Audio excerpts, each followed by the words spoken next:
The views and opinions expressed in this podcast are those of the individual guests.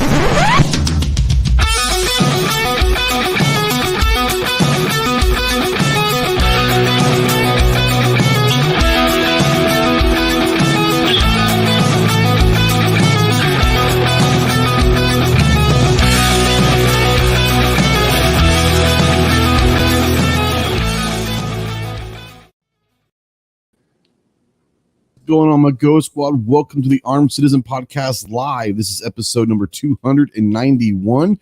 We are live as always on YouTube. We're also trying a little bit now that Elon's kind of got control of the Twitter sphere, the cesspool that is Twitter. We're going to try it out. We are live on Twitter as well. So if you're out there in either one of those, go ahead and say something in the live chat. We don't know that you're out there unless you do. If you want to text into the chat, yes, you can text into the chat. Send us your questions via the Ghost Tactical Hotline presented by our good friends Rod and Shelly Gates at Aegis Gun Care. That phone number is 530-364-4678. It's scrolling down below. And go check out aegisguncare.com. If you're a veteran, really anyone, but especially if you're a veteran and you're in that hole, you're in the darkness, and you're looking for that light, call me, text me, email me 24/7. I cannot give you medical advice because I probably be a decent ear to talk you through some stuff. More importantly, I can listen to what you need to say. If you are looking for someone that can get you towards some medical attention, remember two things. One, you are not alone in this fight. You have a lot of brothers out here that are willing and able to help you in any way possible. And two, the world is a much better place with you in it. So utilize the Veteran Crisis Hotline, 1-800-273-8255. Once again, 1-800-273-8255. Veterans, press the number 1. We are proud members of the Rapid Fire Radio Network and the Self-Defense Radio Network. So go check out all your favorite pro-gun, pro-2E podcasts over at rapidfireradio.us and selfdefenseradio.net. While you're over at Rapid Fire Radio, go check out Cape Gunworks. Good friends of the channel. Got some really cool stuff over there. Let them know that we sent you over there. As always, we're spotlighting the United States Marine Corps. If you have any questions on who and what it takes to earn the title of United States Marine, see the website marines.com. Let's take this off of my ugly mug and bring in our esteemed guests for tonight. Obviously, we got Riding Shotgun as always with us, the man who's definitely a big deal, especially over in Turkey, so he says. We'll let him have his little limelight. The tactical virus from Texas. Leprechaun from Texas. What's up, Clover? Yo. So you got a shotgun of the week for us, bro? I don't have a shotgun of the week, but it's shotgun related, right? Okay, well, let's go. It's shotgun adjacent. So, we've been playing around with some Amazon stuff and everything lately, right? Yeah. And was going through some of my flashlights, big stream light fan, of course, and they make one called the TLRacker. Have you seen this thing? No. It is a pump for the 500, 590s, and then the 870s with the built-in Streamlight flashlight. Really? Yeah. Oh, yeah. Interesting. Yeah, it's pretty sweet. Streamlight. You guys know that. What's it called? The TLRacker. Tango Lima. That's to go on specifically a pump action, I guess. Yeah, it replaces the handguard, the forend, the pump. Yeah, completely. Yeah. Not an light you attach. Ron, it could be interesting for you if it works with the grip. It doesn't. It's your standard improper way to shoot handguard. Yes, just your traditional palm under. Right. Yeah. But it is cool. I've seen these before. Yeah. Woods out there says, "Take my money." There you go. I mean, all they gotta do is just add some M-lock or Picatinny on that bottom part. And now, is that something that you could probably drill in some Picatinny on the side? I mean, obviously it wouldn't be stock, but it could work, maybe. I don't know. Yeah, you could. You could attach a Picatinny to it. Yeah. Sure. yeah. There's a flat, if I remember correctly, there's a flat spot there on either side. So Yeah. now I don't know if when you put the Ryker grip, if it would get in the way of the barrel or something weird, but it shouldn't. Should be okay. Yeah, son, I got it in my cart. Yeah. There you go. Me too. Market research. And here's the thing, you never know. Like, you get it in there, you play around a little bit, reach out to the Streamlight R&D guys and say, hey, I've been messing around with this. Maybe figuring out a way to attach some Picatinny on the side. It only has to be an inch or two, you know? It doesn't have to be a lot. Just design M-lock in it, right? Or Like, M-lock. Just do an M-lock. Yeah, absolutely.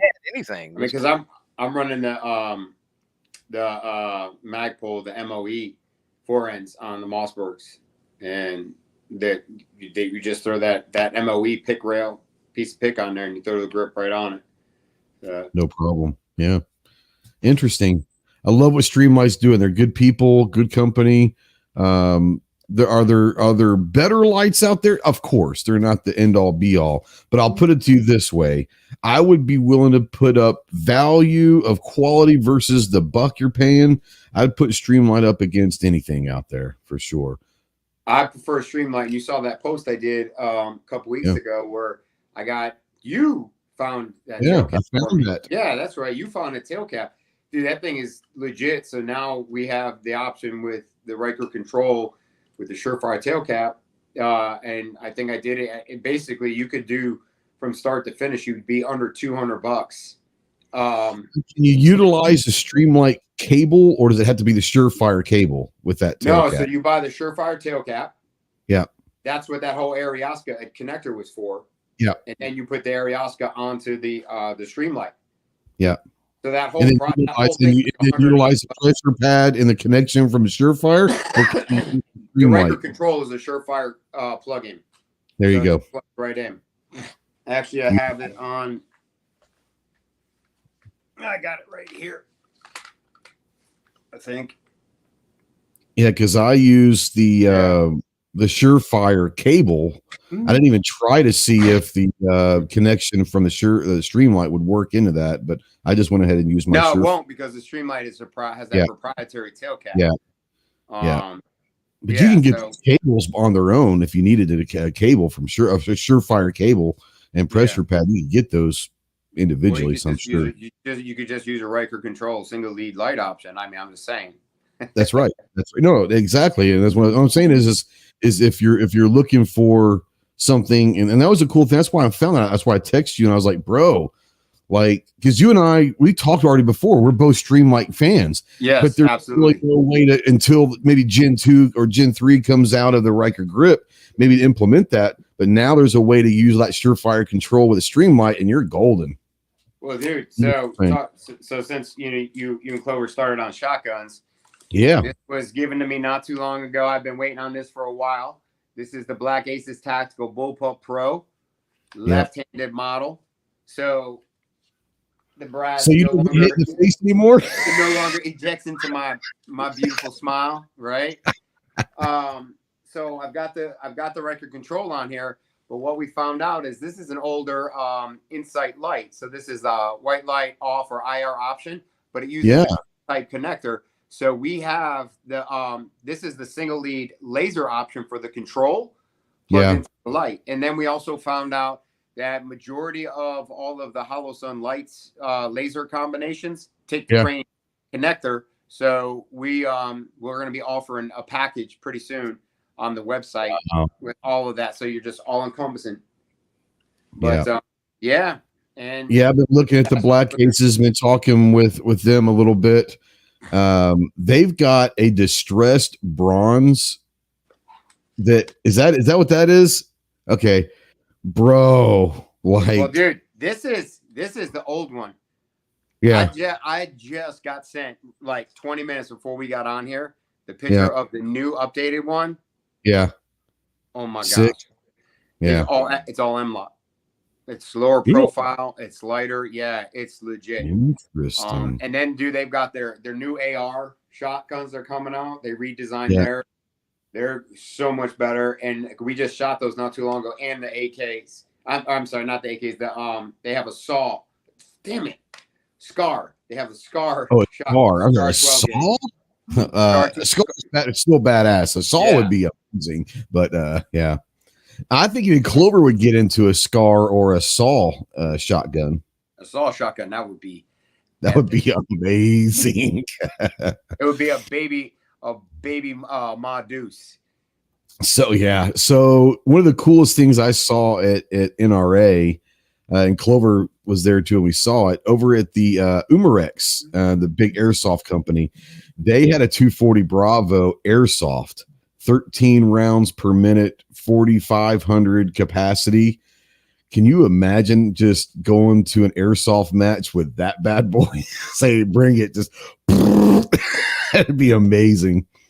They could do some cool stuff in airsoft. I look forward to getting into airsoft in a few years when my son's older. Oh, that'd be fun, man. Oh yeah. my God. Well, I know I'm gonna totally geek out in that arena. You can geek out and you can spend a lot of money in that arena as well, but it's cool as hell. Yeah. And the great thing about them is they're great training aids. I mean, you can utilize those training inside, the basement or whatever. And so I did a podcast, man, like 4 years ago. And it was this guy, I can't remember the name of it. It was these guys that were airsofters. Yeah. And they had found my grip and they were all running it. And the guy was like, "Hey man," he's like, "So what are your thoughts on airsoft?" And I was like, I will tell you is that my thoughts on airsoft have changed. I said initially I kind of thought like, oh man, this is like, like a little cheesy. But then I started thinking about it and I'm like, when I was a kid, we were shooting each other with CO2 Crossman BB guns in the summertime, putting our winter clothes on for armor, right? Yep. And shop goggles, right? And I'm like, we use ski goggles. Yeah. We just use ski goggles. I'm sitting there, I'm like, I would have totally have been an airsofter as a kid.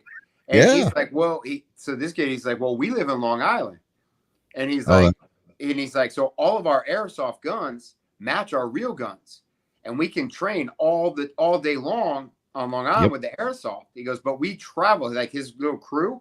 He said they go like 3 times a year. They travel outside of New York and go and travel places and do training real guns. Yeah. And I was like, oh my gosh, it kind of made me think of Braveheart when they said they can't use weapons, so they started going primitive, throwing rocks, making spears and stuff like that. So it's just interesting. But yeah, I think the airsoft network market is awesome. It is awesome. And they make some cool ass shit now, airsoft. And as an instructor, I mean, that's great for you to be able to tell your students, hey, you shoot a Glock 19, great. You can go buy an airsoft that's a Glock 19 that fits your holster. It's the same weight. It manipulates a slide the same way. And you can get a lot of practice in without spending a lot of money on ammo going to the range. If you don't have a range close to you, airsoft, keep your skill set up, and I think that's where a lot of people never thought about it until last probably 10 years, Yeah. Yeah. And like, so Ballahack Airsoft in Virginia Beach, huge.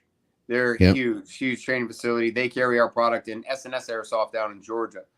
Also another phenomenal indoor facility and just like a high-end shop, on that side of things. They carry our stuff also. Yeah, like an airsoft, like shoot house type stuff. Dude, they have that. It's called Speed CQB. It's insane. It's like it's just spray, pray, and move to cover. It's really crazy. It's fast. And then they have the whole on battlefield. They have like a helo in there and some crash cars and stuff. It is awesome. This is in Georgia or South Carolina? That's the one in Georgia. It's SS Airsoft. Bro. It is awesome. We did an event there and it was a Call of Duty event. So we had Aaron, who's Ghost, in there, and we had Rudy and Jade and Alexandra all there. Yeah. And all the kids got to go and play airsoft with their favorite Call of Duty character, which was also super cool to see. The network, like these kids would walk up and they're like, "Hey, what's up? How are you?" And he's like, "Yeah." And he's like, "What's your name?" He's like, "I'm Shadow." And like, "That's your name?" "Yes, that's my name." And so like they were full on in character. They were in character. When they had their little like gear on, no, that was like their persona. And I was like, this is so it was hilarious, but it was good, and it was just like it's healthy. I've got a kid that works for me that plays a lot of Call of Duty, and I guess he had found videos and stuff and pictures with me and Jade, and he was like, "You know her?" And I was like, "Yeah." He goes, "Isn't she so and so on Call of Duty?" And I was like, "Yeah."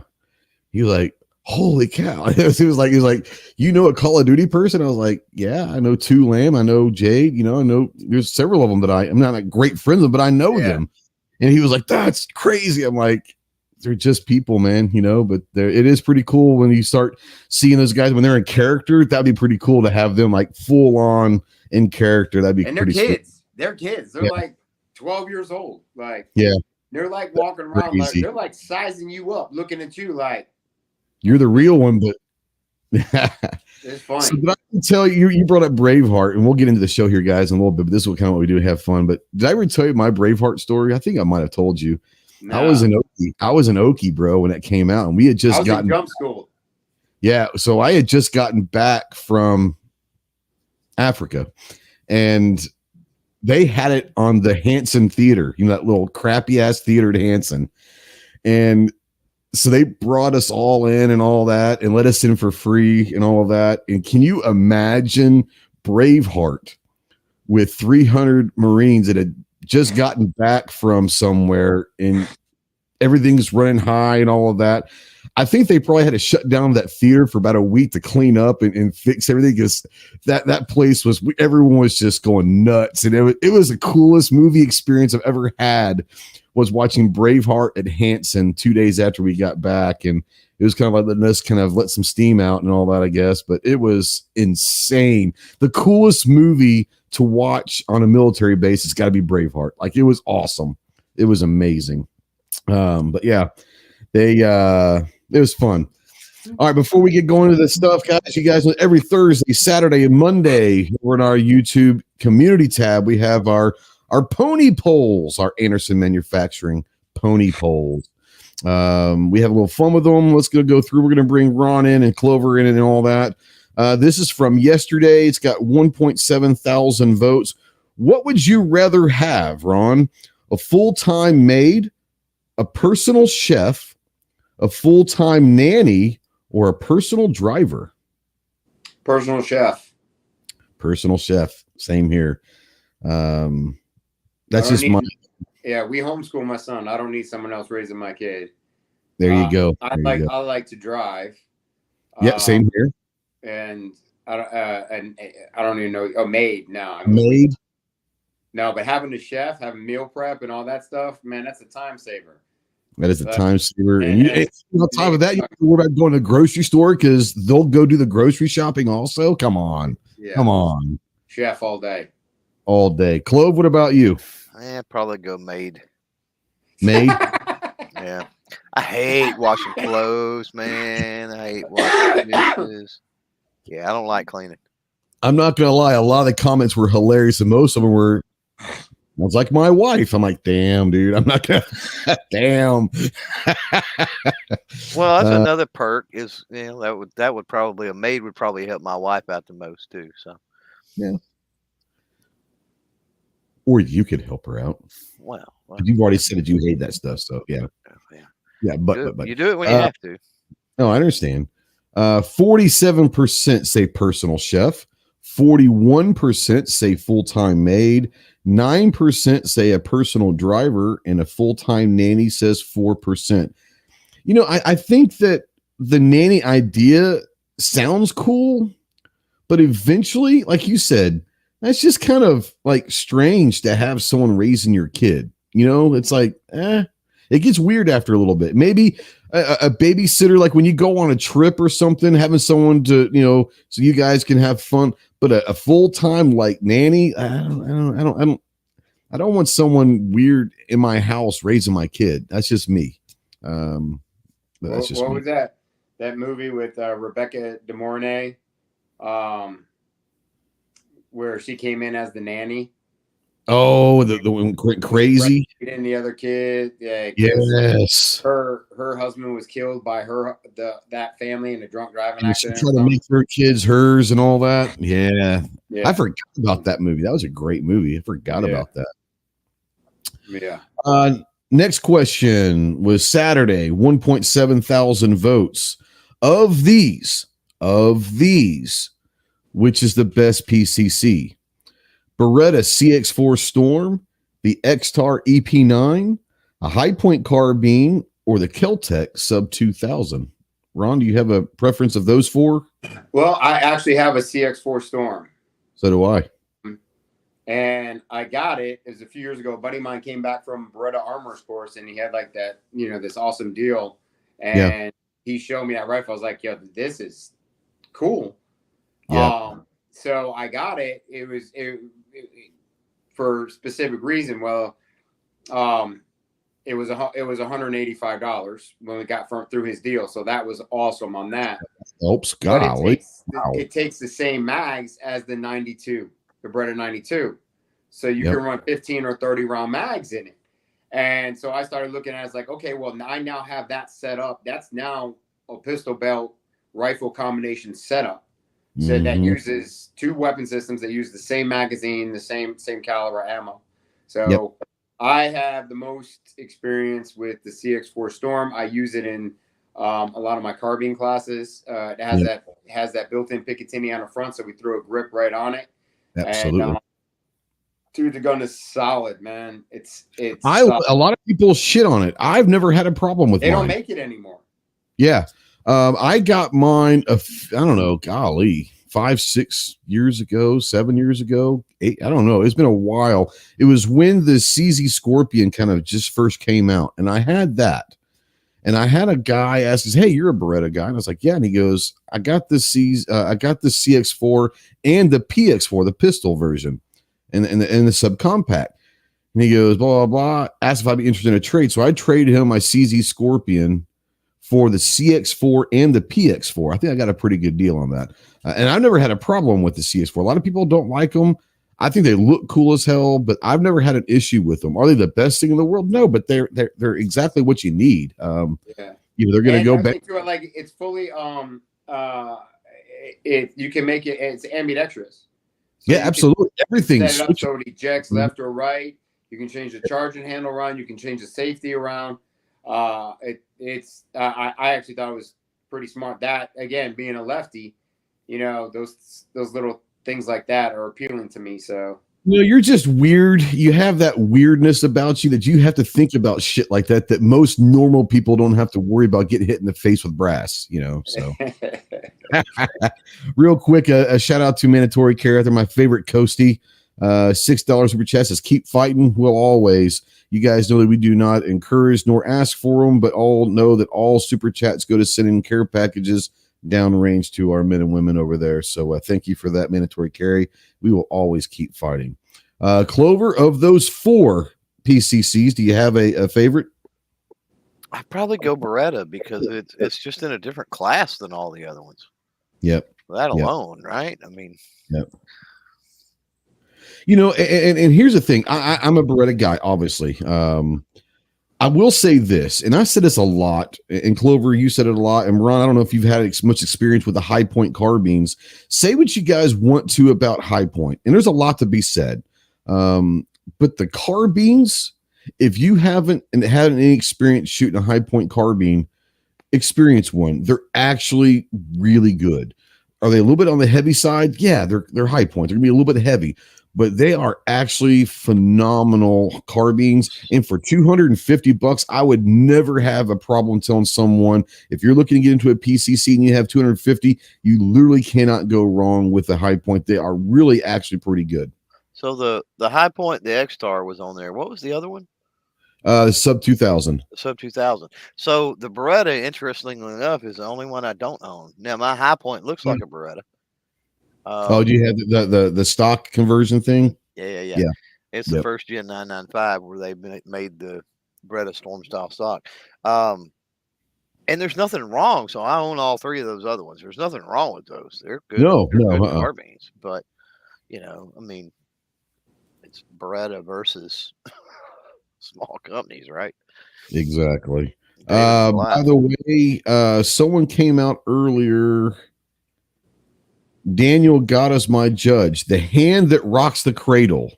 the Rebecca De Mornay movie. That was it. Yes. That's it. That's the one. Yeah. That's the one.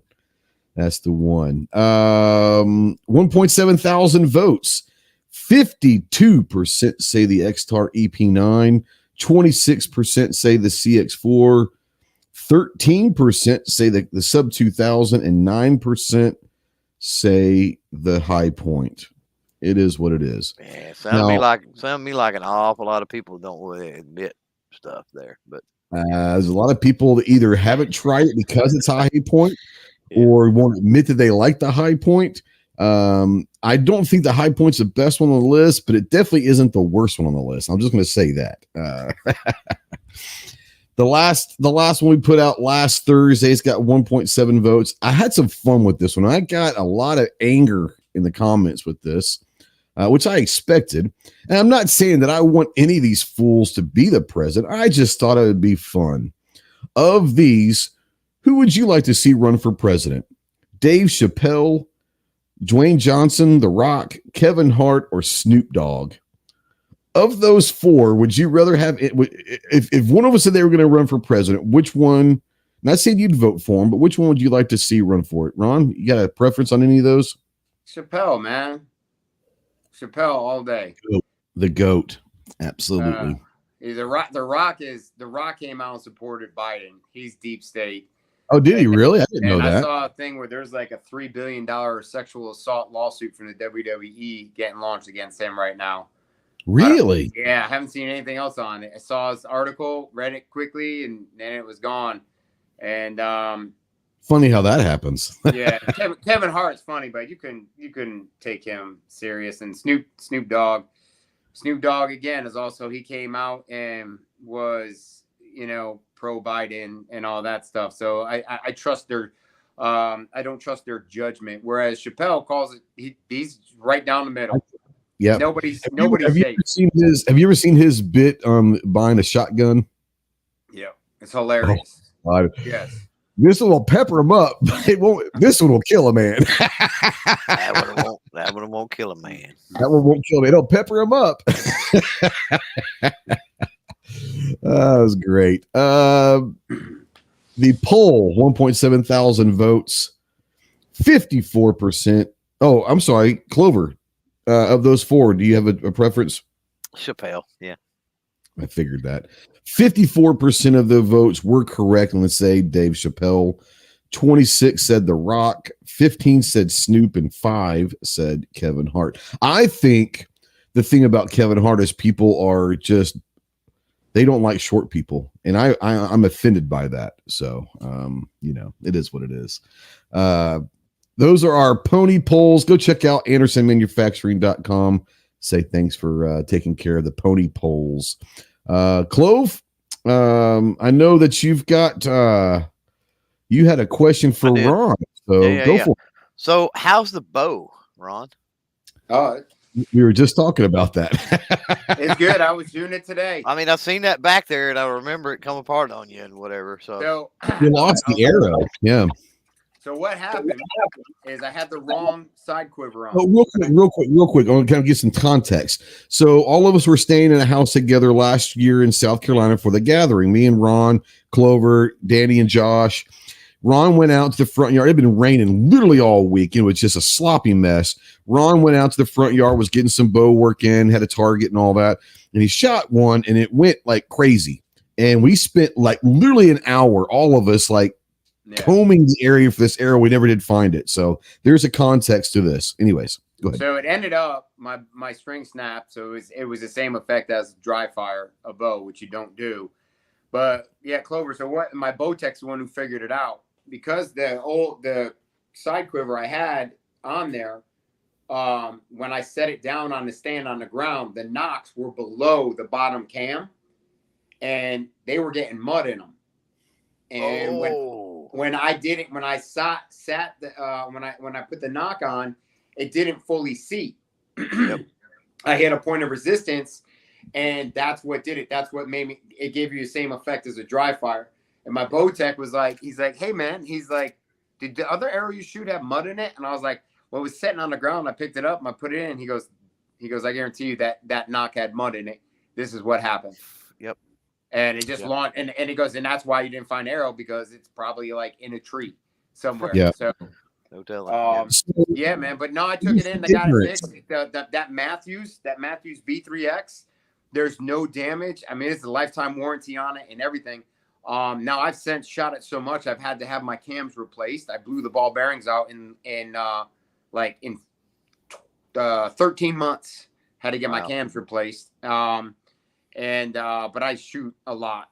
And but yeah, man, no, the bow's it's dead on. So speaking from complete ignorance, like literally the only time I ever shot a bow and arrow was like in youth camp at like 8 years old when you shoot like the little Walmart ones. So I literally have no experience with bows. You said something a second ago. It's like dry firing. And the way you made that sound, that's not a good thing with bows. Is that's a bad thing? Okay. Once again, I'm completely ignorant on here. Don't laugh at me, you fucker. I don't know. Yeah, man. So my wife, we got her bow is also up there next to mine. We got her bow, and she had her friend over there, and she was showing her how to pull the bow back, and she pulled it back. She goes, "Yeah, you just pull it back like this, and then you hit the release." And she dry fired her bow, and the strings popped off. Hers wasn't that bad because she's only pulling like 40 pounds. I'm pulling 70, and dude, that's a lot of force coming forward on it. But no, it was fine. We just went and got it restrung. Everything was fine, and she didn't know you weren't supposed to dry fire a bow either. But yeah, man, it's just the way it's designed. Yeah, I never. Go ahead. Dry fire is backwards with the bow, backwards in firearms, and also adjusting your sights is backwards. Yeah, because the sight on a bow is equivalent to the front sight on your firearm, not the rear. Your eye would be the rear. Oh, feel me? So it's backwards. I got you. Yeah. So if you're aiming right, move your sight right instead of going left. Right. Yep. Wow. Okay. Yeah. It takes a minute. I'm not very smart, first of all, now we were talking before the show, and I know it's not really nothing to do with anything, but you had some really cool buddies of yours that sent you some sight pictures for your classes. One of them was gun, but also you had some bow sights, which I think is kind of cool. We want to show those a little bit. So TrainingSights.com, another Marine owned company, and I tell you, I've been using these for probably 2 years, and we were using them, and then turns out that he's actually one of from the martial art community. Yeah. But they have these are awesome. If you're a firearms instructor, you're trying to teach somebody how to shoot, this is like a really good visual learner to help them understand accuracy and what you could be doing incorrectly. Instant feedback on the range. The other thing he just came out with, which is absolutely brilliant, especially if you're any type of firearms instructor and you're getting in front of a lot of novice people. He's got these little cards with your 4 basic firearm safety rules, and then on the back side you have your marksmanship fundamentals, breaking it down for you, stance, grip, all that, and then giving you some examples of proper sight alignment, sight picture, right? And then the other thing he just released, and it's funny, is I got the email and he called me and he was like, dude, he goes, those weren't supposed to be live. And what they've recently done, now they have all kinds of sights. They have red dot sights, holographic sights. They've got cool. Crosshairs. They've got everything. They've got mills. It's incredible what he's come up with. But they now have the bow sight. So you have your peep sight right here, and then they have the option like 1 pin, 3 pin, and 5 pin. So you can go. So now the cool thing is this is set up for a right-handed shooter. And if you want to be technical, it doesn't really matter, but this is now set up for a left-handed shooter. Oh, gotcha. Line it up. Boom. There you go. So yeah, this is TrainingSights.com, another a veteran-owned company, and their stuff is awesome. I can't recommend it enough. It is such a solid, just simple training tool. And you're even seeing it. It's funny, as you look on their website, you're even seeing the Marine Corps, the Marine Corps marksmanship team and marksmanship program is using them. Oh, really? That's awesome. Yeah. All right. let's get into the topic tonight. Is the reason why I went with this is there's a lot of people that we talk about home defense plans and all of that, whether it's your family or just you or whatever. And we talk a little bit about the execution on how to actually execute a home defense plan, whether it's a one person, you got your whole family involved, whatever that is. But lost in a lot of the discussion on the home defense plan is how to develop one. And we're going to talk probably more about the development side, because there's a lot of factors that go into a home defense plan. You have a lot of different variables that you have to think about. You're talking about, is this a burglary? Is this an attack? How many people are there? The threat assessment, are how many attackers are there? Are there weapons involved? All of this stuff, and each one of these has a different way of maybe developing in a different home defense plan.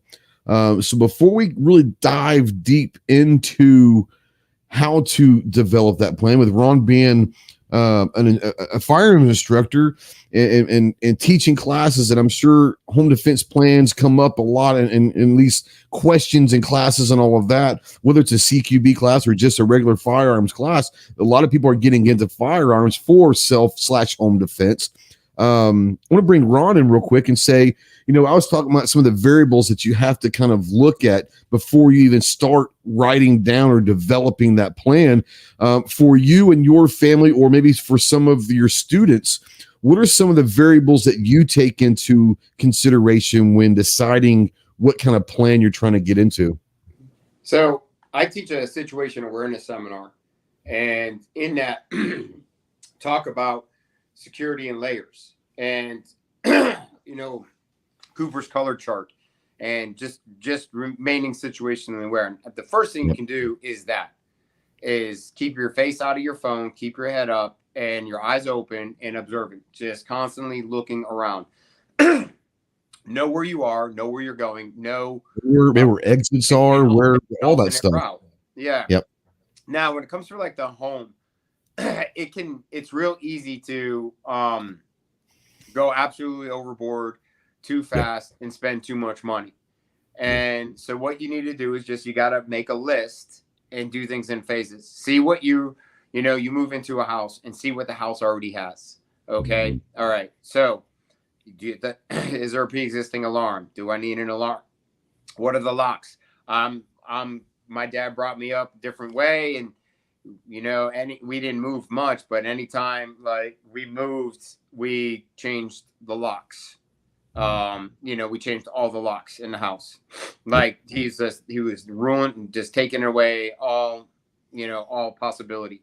So change the locks. There's an investment there. Now, I will say this is most people will put their regular lock on their door and their deadbolt right on top of it. All right. Yeah. I don't do that. I do 3 locks. One is eye level, one is center level, and one is knee level. And what I did with that is, and it's funny, is my buddy who's a fireman came over. He goes, "You know how hard it would be for a fireman to get into this house?" I'm like, "I'm not real worried about that. That's not my concern." Right. The other thing too you can do is like you can always like replace the screws in your hinges. Try to get like 2 and 3, like the 3-inch screws. Ones, yeah. And there's a couple companies out there that sell these like little add-ons that you can put into your door frames that enforce your door frames and make them actually make them stronger. So there's the first thing there. You go security and layers, right? Yep. Fence. Do you have a fence? Right? Okay. You have a fence. You don't have a fence. Cameras. Right? Cameras are great. Now here's the cool thing, because I've actually done this for a couple businesses and some houses around town. Amazon, you can buy a fake surveillance camera and put it up, and it'll have a red blinking light on it. Has a red light and everything. Absolutely. Yep. Yeah, oh yeah. They're not expensive. So you can go ahead. You can have like 2 real cameras, but make it look like you got 50 cameras around on this property. That in itself is a deterrent. You might be able to defeat 1 camera. You're not going to defeat multiple. And then well, maybe one of them is fake. Well, which one is, So there's an option there. Lights, like motion lights, those are good. With we keep our lights on. Like front yard, backyard, our lights stay on. I'm not letting you even exterior lights. Exterior lights. I'm not even letting you walk on my property. You're lit up, right? Absolutely. Now, and how this theory proved to be very valuable a couple of years ago was actually on the Marine Corps birthday. Some dirtbags around the corner started at about 11:45 at night, and these guys did about a mile just pulling on door handles, went all the way through 3 neighborhoods. Really? Finished at my neighbor's house across the street. And we had people calling us and everything like that. And they're like, did you guys have everything broken into? It was like, no, because we also have a routine that we do at the end of the day. And I'll get to that. But we go back, and sure enough, we had our lights on our house, and all my neighbors had their lights off. And you see this dude stumble across, going to my neighbor's car across the street. They weren't home. They were out of town. Then it's like 4:05 in the morning. He goes into the other car, and he freaking took a nap for like 30 minutes. And then wakes up, and you see him like running out of the car, like right before like 5 o'clock. Wow. But they caught the dude and everything like that. But my lights were on. He didn't even when he left my neighbor to the other side, didn't even look at our house. Yep. You know, so these are the things. These are the deterrents. This is keeping your head up. This is keeping your face out of your phone. Additional locks, fence. If you can't have a fence, lights, cameras, right? Don't rely just on that doorbell camera. Now, I will say this: if you have claymores, hey, those will work too.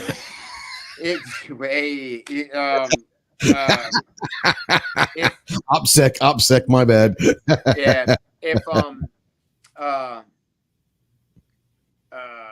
damn it, I forgot. The locks, the cameras, the lights. If you don't have fences, the lights, the cameras, all that. Lights and the cameras are always good.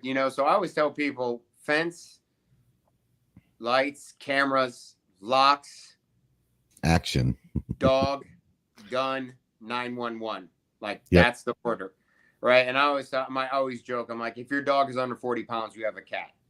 And you don't need a Malinois. You don't need a German Shepherd. You don't need a pit bull. What you need is a dog that will bark, that has a loud, bassy bark, that will bark if someone steps on the front step. Yep. That's what you need. Even from a dead sleep, that's what you need.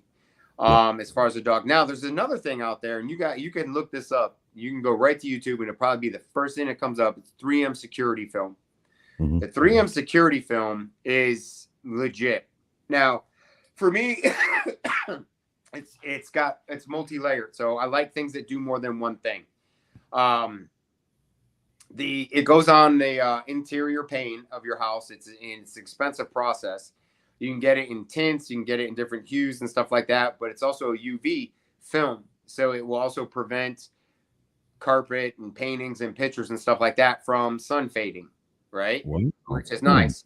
Now, if somebody tried to break in your house through the window and you have that 3M security film on the other side, now our house, we have a glass break sensor. Does it go on the interior side, you're saying? On the interior. Okay. It goes on the interior. So I have a glass break sensor. So maybe it looks like a tent or something almost. No, I only have the tinted one on 3 windows in my house. Everything else. Oh, okay, cool. Huh. So if you break that exterior pane trying to get in, you're going to hit resistance. It might shatter. It might crack the window, but you're not getting through. Yeah. And if my alarm is on, it will that frequency will trigger my alarm. Right. So security in layers. Okay. Now it's going to take them over a minute and a half to break through that window. Right. A minute and a half. When you go to YouTube and you put in 3M security film, you'll see the video. It's a side by side. 2 guys with rifles. One dude shoots it, walks right through in 3 seconds. The other dude shoots it, the 3M door. It takes him a minute and 49 seconds before he can rip a hole into the pane. Minute 49 seconds. It's over. That's a long time. Now the national response time. You know what the national response time is for 911? I'd be 6 minutes, something like that. I don't know. 9 to 16 minutes. Wow. All right. Now it would probably be more than that. It would probably be on the higher end for where I live. I live in a rural part, not a city. So that adds to it. Now only three guys working the whole county that night. it's 9 to 16 minutes, right? Now it's 9 to 16 minutes, and they're responding to an active shooter.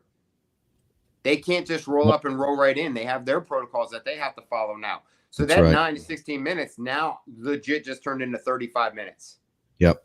Right. So these are all things to think about, like for your, your extension of your home security plan, like when you're out. So, fence lights, add more locks, right? Redundancy, don't use the hide a key, come up with a better plan. Right. One of the things when we bought this house, one of the things that was very appealing to me is, and I saw this on Mythbusters, they were shooting through this machine. It's like pneumatic machine. They were shooting 2x4s into garage doors to test it for hurricanes. Right? Oh, okay. Testing for garage doors, and they were like insulated doors. It's considered a level 5 hurricane garage door. Our house has one. Really? So it's a thick insulated door, and it's got steel beams across, and then it's got steel hurricane straps across. Oh, wow. Yeah, if anything hits this, they shot a thing at this door at 150 miles per hour, and it splintered on this type of door. So I was pumped when we bought this house because it had that. That's an added feature. You don't have to worry about paying for. Now back to the security film. The other thing too is, because I live in Hurricane Alley, if like you had a branch go through the window, that window is going to catch that branch, and it's going to potentially slow the damage instead of a broken window.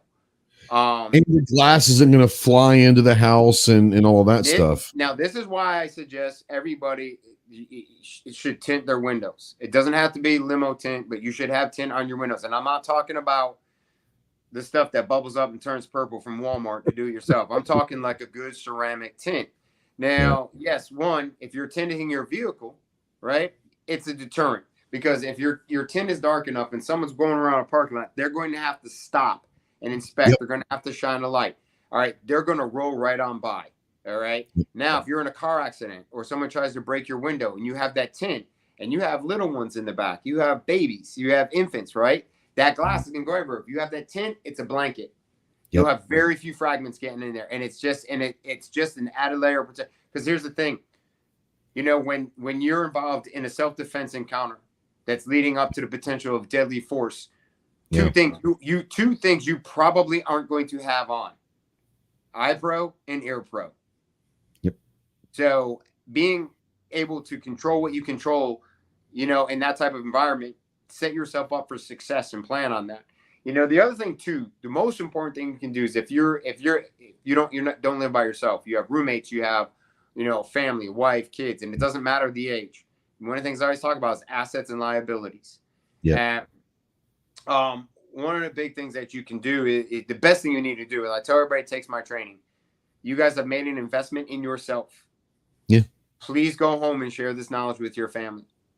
I was like, if you do not, and you're the only one that knows your plan, when shit goes sideways, you are going to fail. You're already behind the curve even more. Why are you going to go take training and practice it when you get home and include everyone else that you want into that? That's the one thing that gets me just about training in general. I'll be able to say, I've taken training classes.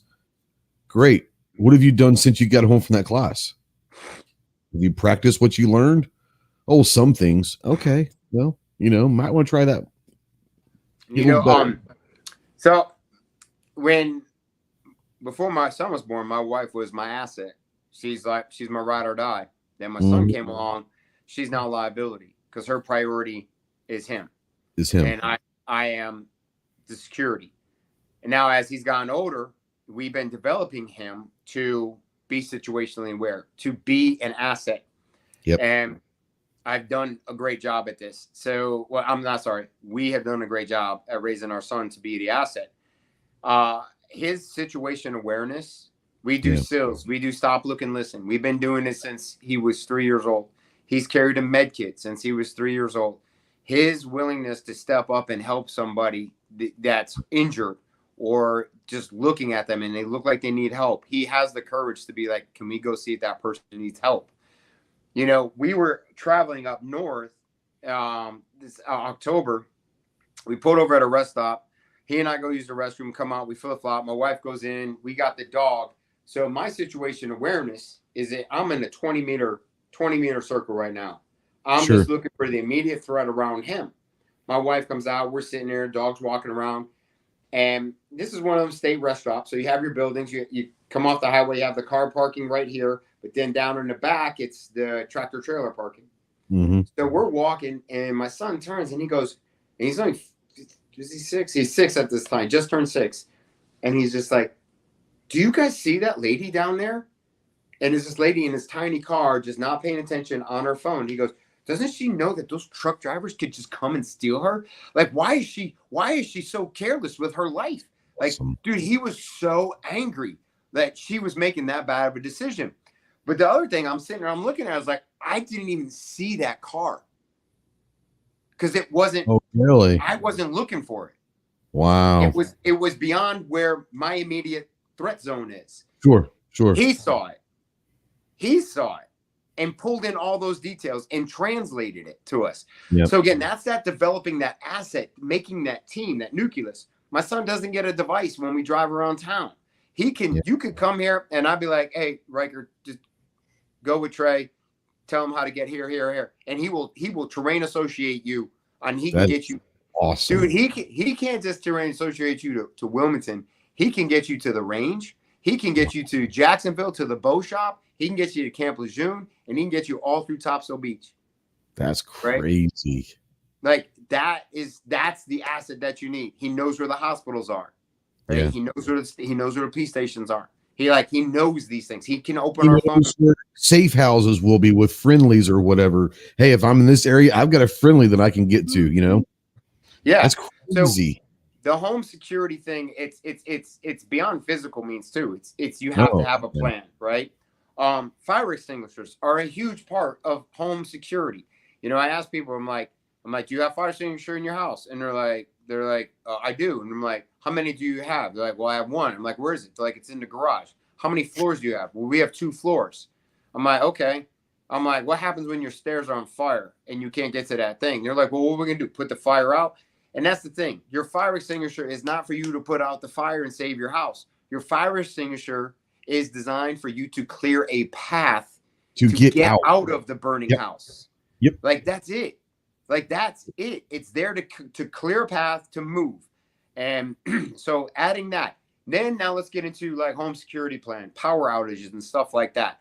Yeah. Start planning, start getting food, buy some of that dehydrated food, get a freezer, you know, but what's your backup plan? Do you have a generator?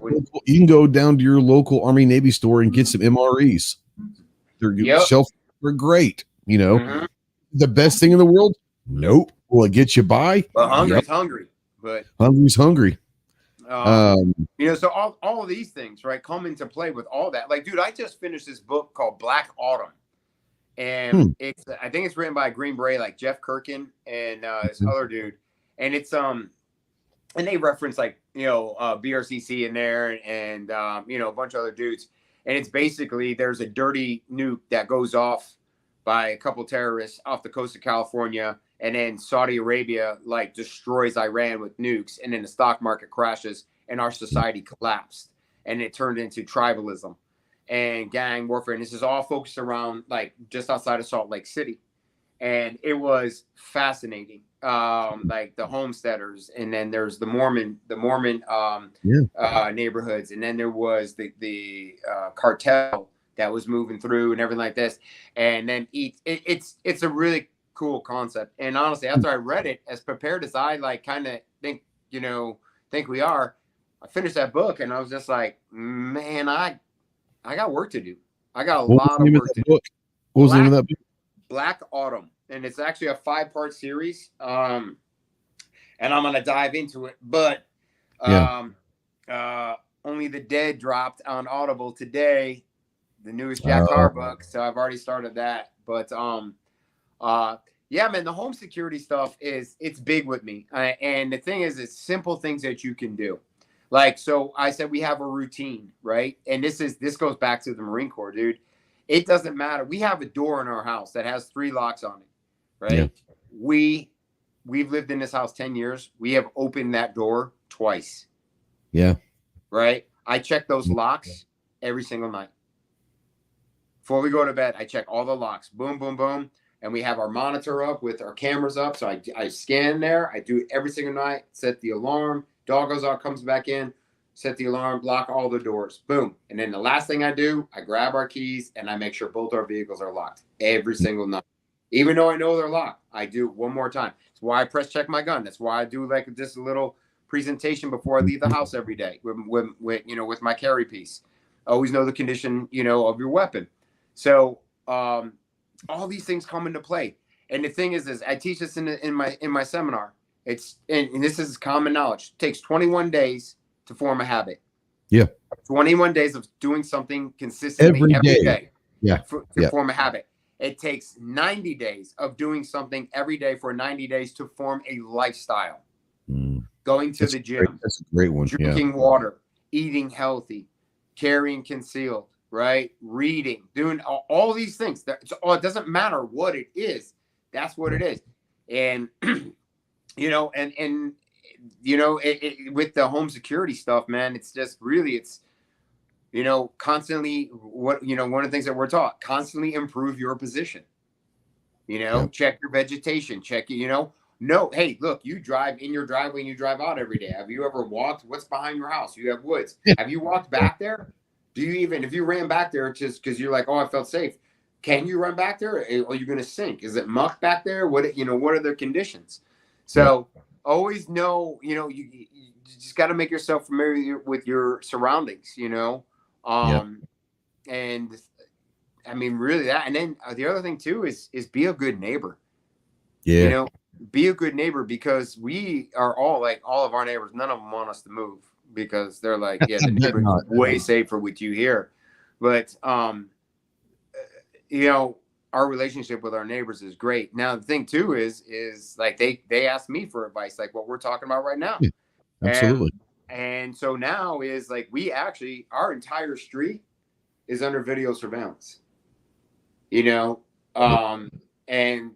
I mean, we're on the same page, and we've talked, they when at the lockdowns and all the fear mongering that was going on, the questions that they were asking me, like, what do we do? What do we do? What do we do? And I was like, be careful what you ask. You really want to know?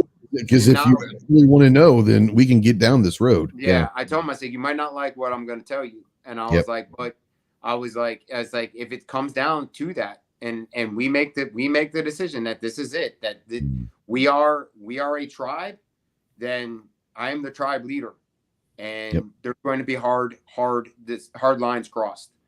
Absolutely. And they're like, so you have a plan? I'm like, I 100%. I had a plan the second day we lived in this house on how to defend this neighborhood. Yeah.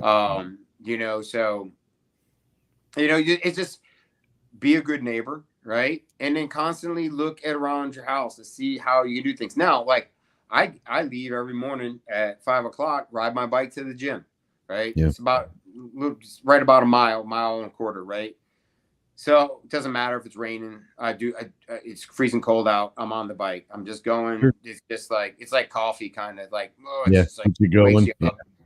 And but I close the garage door. I'm outside, get on my bike. I make sure the door's closed, and I sit there and I do some sills, man. I'm listening.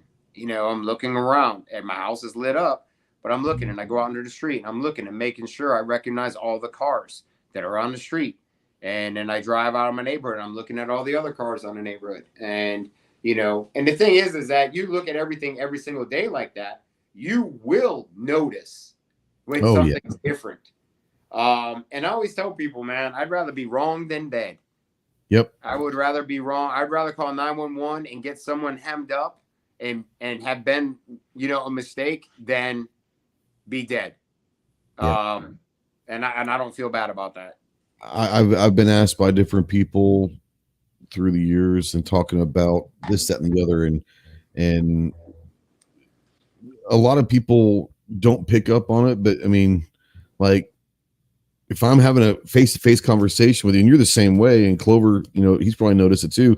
If I'm having a one-on-one, like when we were in RAM, I'm not really looking at you a whole lot.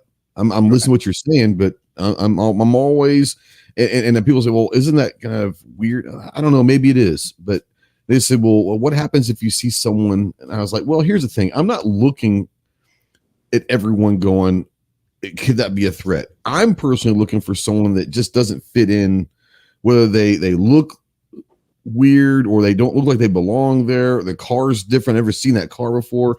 But if I see someone like at a restaurant or something, and the guy's got his hoodie up, he might just be having a bad day. It might be cold. It could be a lot of things. I notice that guy. If I notice you, it's well, what are you going to do? Are you going to go? I was like, no. I said, I'm not going to go talk to that guy, but I'm going to know where that guy is until he leaves or until I leave.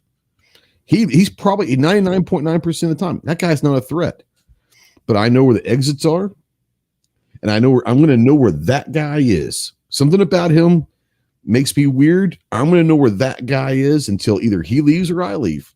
Yeah. I'm not going to go see anything to him, but I'm going to know where that guy is. And it may sound weird. It is what it is. Clover, bring you in. You got anything that we've been talking a lot of? I know that you've got a plan. What are some of the factors and some of the things that you your home defense plan? Well, I was just going to piggyback on what you were saying, and one of the biggest things is get your head out of the phone.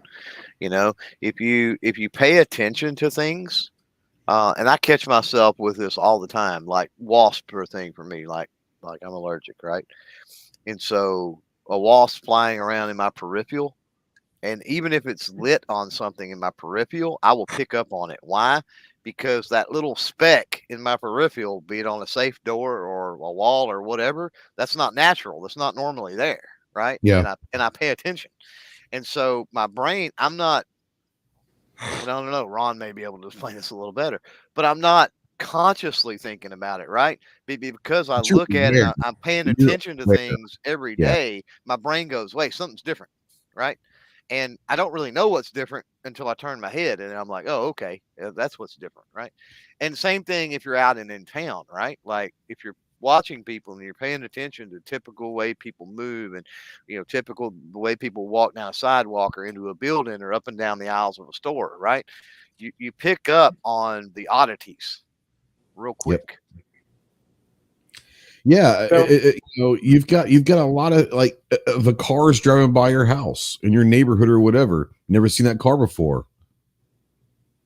Okay, I'm going to know where that car is. I'm going to recognize that car. If that car is driving slow, yeah. We had a guy right before Christmas, about a week before Christmas. Now we live in a neighborhood like my nearest neighbor is like 500 yards away, so it's nice. We only see about 4 or 5 cars a day in our spot where we live, which is great. But when a car comes, I recognize all of them. Or they're ATVs. A lot of people just drive their ATVs around here and all that. There was a pickup that kind of stopped going up the hill by our house. I'm looking out the front window like, who's that? They drive off. 20 minutes later, they stop going up the hill. So I'm sitting there watching the whole time. Now I see them getting out. They're looking around the woods. I don't know if they're looking for a wedding ring, if they're looking for a dog. They got flashlights. I'm sitting there and I'm aware that they're there. About 10 minutes into this thing, I'm not going to lie. I go and grab something, take with me, walk out my front door, and I start walking up the road 100 yards or so to this pickup. They see me. They get in their pickup and haul ass. Now I'm really interested in who the hell they were.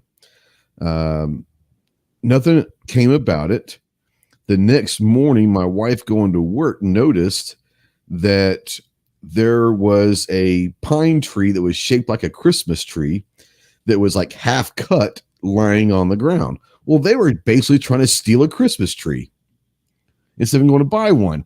I can't see that at pitch black at 900 yards away. But I had my gun with my light on there, and I was getting ready to go find out exactly why the hell they're right there across the street from my house in the woods with flashlights on. And it's one of those things where, like you said, situational awareness. If something seems odd or something seems out of place, you don't have to necessarily go and take that situation or that person and make them leave the area, but you should at least know where they are and what they're doing until they leave, you know? You're in receive mode. right? Yeah. Now, I would tell you is going back to kind of what Clover was saying. There's a really good book. It's an old book. And it's called Blink, and it's by Malcolm Gladwell. It is a very hard book to read. I read it and did the Audible, and it is it's fascinating. It talks about that you in like 1/1000th of a second, your mind will collect all the information it needs on something. You have to figure out how to open the files inside your own brain. That. And love that. the book is fascinating. So that kind of goes along like what Clover was saying was Blink. And it's just like, that's where I always say head, heart, and gut. Trust your gut. Your head and your heart, they're always going to be like, they might not always agree, but your gut is the one that's going to lead you to make a good decision. And one of the things too is for me in North Carolina, we have a Department of Justice certification you have to earn to teach the concealed carry permit class. Now in North Carolina, concealed carry permit instructors addresses are public record. Concealed carry permit holders are not. This is why I have a PO box. Now I say with everything, arm yourself with education. Like I'm fortunate I live in a Castle Law state, so I know Castle Law frontwards and back, but I also know what my court case is going to be like if I'm involved in a self-defense shooting leading up to deadly force. So I'm going to do. I've said this to people all the time. If you're in a self-defense or home defense situation, even if you're 100% in the right, it's a clean shoot, everything's good, two things are going to happen. Most likely, you're going to be at least detained while they question it. And there's going to be a lawsuit, whether it's criminal or civil. There's a chance there's going to be a lawsuit. Go ahead and understand those facts. You're going to be at least detained, and there's going to be a lawsuit from someone. That's just the way it goes. Yes. So this is where having U.S. Law Shield on your side, and if you guys don't have U.S. Law Shield, go to U.S. Law Shield and use the code Ryker USA at checkouts. Shameless plug. Hey, I love it. I would tell you what, man. U.S. Law Shield covers you, no cap, no deductible. And you won't get dropped. They cover you through the criminal and through the civil process. And if it takes $10 million, it takes $10 million. Yeah. So I lean heavily on that. Now, understanding the laws, understanding self-defense laws, understanding trespass laws. Yeah. Right? Yeah. So words actually count. So 2 months ago, actually it was coming home from the gathering. I'm emptying the truck out. Ryker was at the end of because again, homeschooling, and he's got a very strong entrepreneur like drive in him. So he wanted to set up a table and sell some old toys and books that he didn't use anymore. So we're like, go ahead, set up this little stand, little thing at the end of the driveway. While on the road in front of our driveway, there was a puddle. Dude, this kid was out there for an hour and a half. He made $50, right? Now, I mean, he's a cute kid. So people are, and I'm out there the whole time. I'm right there, like, it's not far from where I'm at.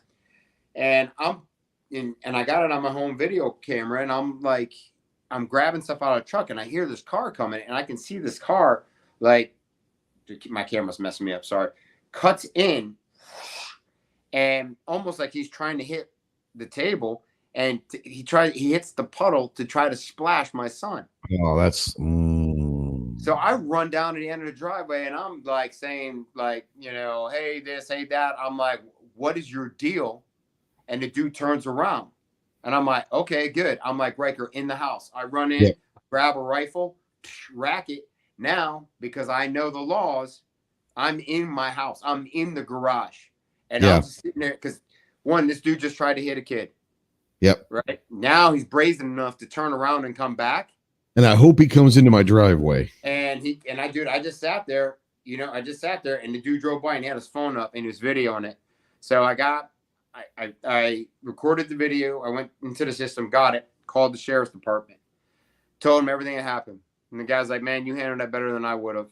And I was just like, well, and I was like, I teach this stuff. So as much as I want to go and canoe this dude, I was like, I have to do the right thing because I have to, I'm teaching my son. And as much as I want to go and I know where they live, I know where he lives. So, and again, my network sent it out to all the neighbors. I was like, hey, be on the lookout for this car. My one boy was pissed, and he drove around and found it, and he was like taking pictures of the house, all the license plates and everything. So I called the sheriff. Sheriff came out, younger guy, and he's like, so what? I'm gonna find this guy. He's like, what do you want to happen? I was like, look, I don't want him to drive down my street ever again. I don't care. There's no excuse. I better never see him on my street again. And I said, but my biggest route. Yeah. I said, my biggest thing is, I said, I need this documented. And I says, because this dude had a problem being corrected for doing something that I'm considering could be pushed into the attempted murder. Yeah. If you really want to go down that route. And I said, but I need this documented, because if it comes back again and he does, and there's another incident, it's now premeditated. Yeah. And the guy was like, he's like, yeah. And he goes, 100%. So there's a file, there's a record of it. Right. So that's the thing. So now what I've done is I've strengthened my case. Now I've taken these steps. I've done this, that. There's nothing that says you can't, there's no law that says I can't correct another human for doing something, incorrect. And dude, I've become that old dude.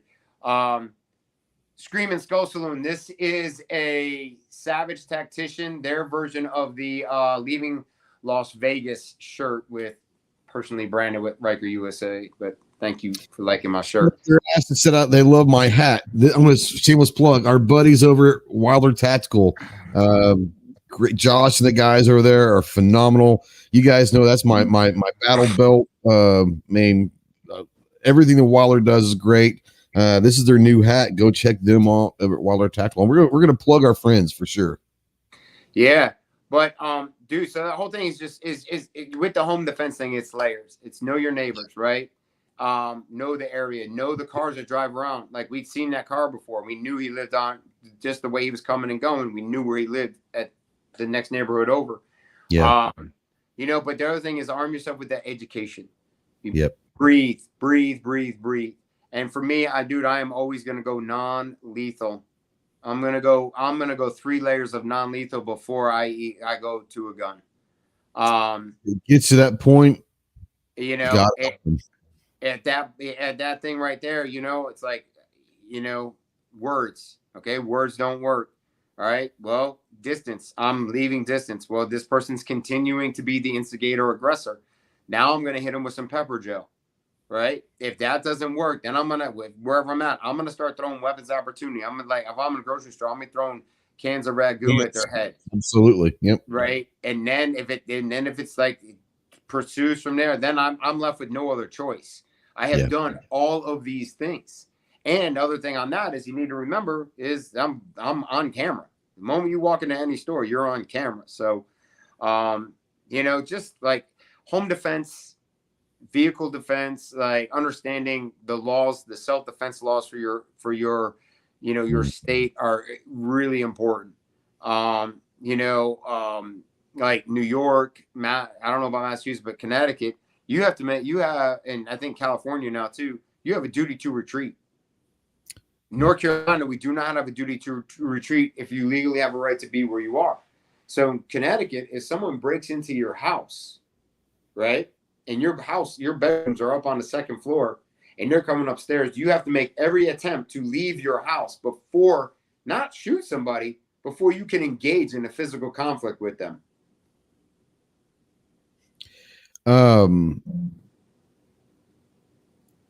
In Arkansas, we changed our castle doctrine to extend to vehicles. It used to not extend to vehicles. Ours does. It extended to vehicles, and it also extended to, like, if you were in a hotel, the hotel room was then your castle. Wherever you were residing or whatever, they did. That's a few years ago that they extended it to vehicles and hotels and all that. So I think that was a smart move. I don't know why vehicles weren't always part of it, but they weren't until a few years ago. But it was nice to know that they extended to vehicles as well. And ours then is home, workplace, motor vehicle, any legal place you have a right to be. Yep. Yeah. Now, Clover down in Texas. What's your castle doctrine down there? Pretty much wherever you're at. I mean, right. Exactly. That's like, kind of especially where I live. Like if somebody is someplace they weren't invited to be, and you bust a cap on them, like you sign some papers and you go, it's over. Like, yep.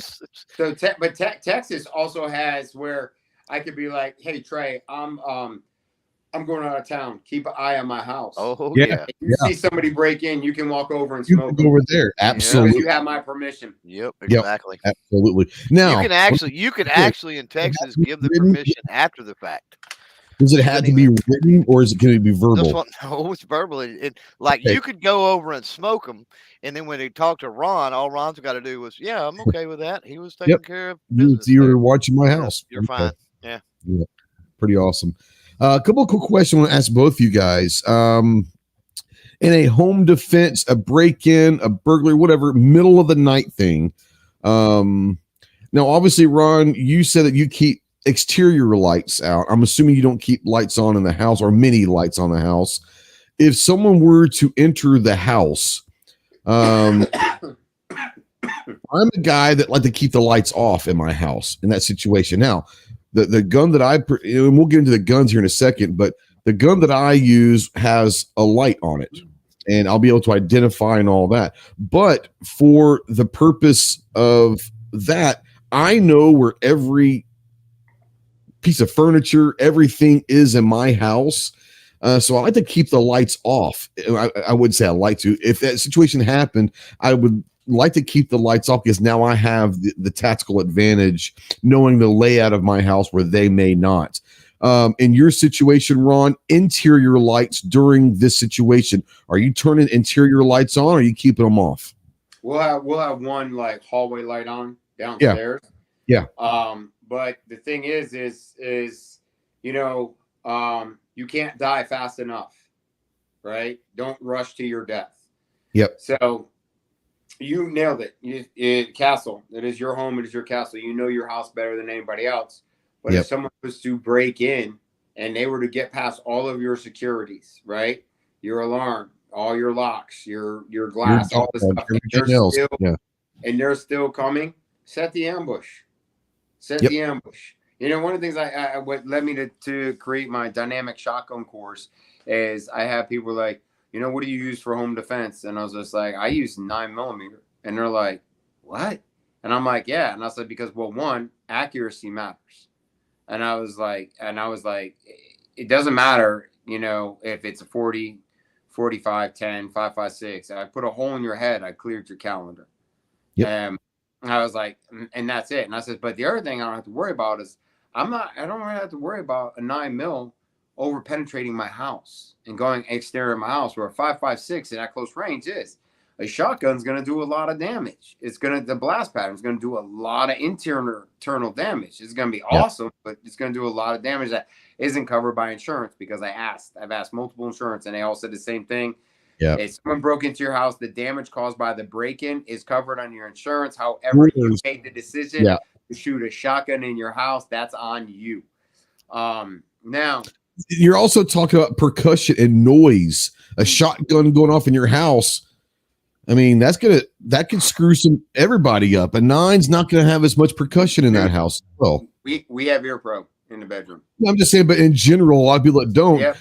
You have to take the decibel levels and all of that into consideration. For me, keeping the lights off is not just setting the ambush and all of that, but it's also people tend to forget that if someone's coming in your house at 2 or 3 in the morning and you're asleep, okay, what happens when you wake up in your dark bedroom? Your eyes are already kind of got the night vision acclimated to the darkness. You turn those lights on. First of all, they're coming from the outside where you have a lit house. So it's hard for their eyes. Their eyes aren't acclimated to the dark yet. Your eyes are. You've got that natural night vision going. Why ruin that? Sorry, I didn't mean to interrupt. No, I agree. So the shotgun thing is like, I've had people like, well, I use a shotgun. And they're like, because, everybody speaks that. And I was like, okay. And I was like, well, my first problem is, why was your gun not loaded? The second one is you just gave up the element of surprise. You just told them exactly where you were, and you told them that you had a shotgun. And because it's a pump shotgun, means you probably only have 6 shots, and they can set the hook on you. And then they're like, oh, and I'm like, where's your backup ammo? They're like, in my range bag. Where's that? In the garage. I'm like, are you getting it now? And, 27 cases later, right? They're be in between that route, probably. Right. So do what you can to harden your facility, right? We always joke in my house that we have someone breaking in is going to be a fight between my wife and I to get that stateside kill or my dog. And my biggest thing is that my wife is going to get to smoke somebody in our house, and then I'm going to have to live with that, and I can't have that, Yeah. So, well, in a couple years, think about this, but there will be another layer of that canopy. Okay. If Ryker is getting into the airsoft, oh yeah, you will have, if someone tries to go into his room, it may not kill a person, but you shoot enough guys with enough airsoft, they're going to leave your ass alone pretty quickly. So you have another layer of that canopy that Ryker could be involved in that plan eventually with maybe some airsoft or whatever, Oh, no, he is on that. And, we do tactics and we do stuff like that and not real serious because I want it to be fun. I don't want it to be overbearing. Absolutely. Everything like that. But no, it's that honestly, it's kind of just naturally falling into that I don't know, just that mindset for him. But I'll just someone my biggest thing is, man, when I fall asleep, dude, I'm out. My mind is like, I think that's the main reason why I put all this extra stuff on the house is because it's going to take me a minute. I might not hear someone kicking the door. Now, luckily my wife hears a crick in the floor. She's up and she'll, hey, whatever. Me, when I'm out, well, first of all, and this because we had to learn, I can sleep anywhere in any position and be asleep in about 10 seconds. But once I'm out, I'm out. Luckily, my wife is not that way, so it's good. Clover, bring you in as far as and you've got a lot of. And I know OPSEC, you don't necessarily want to talk about it, but you have a lot of exterior provisions taken to before people even get into your porch or whatever. But let's say someone do get past all of those and they enter your house at night. Are you a lights on guy? Or are you a lights off guy? No, I'm very low light, like you. Yep.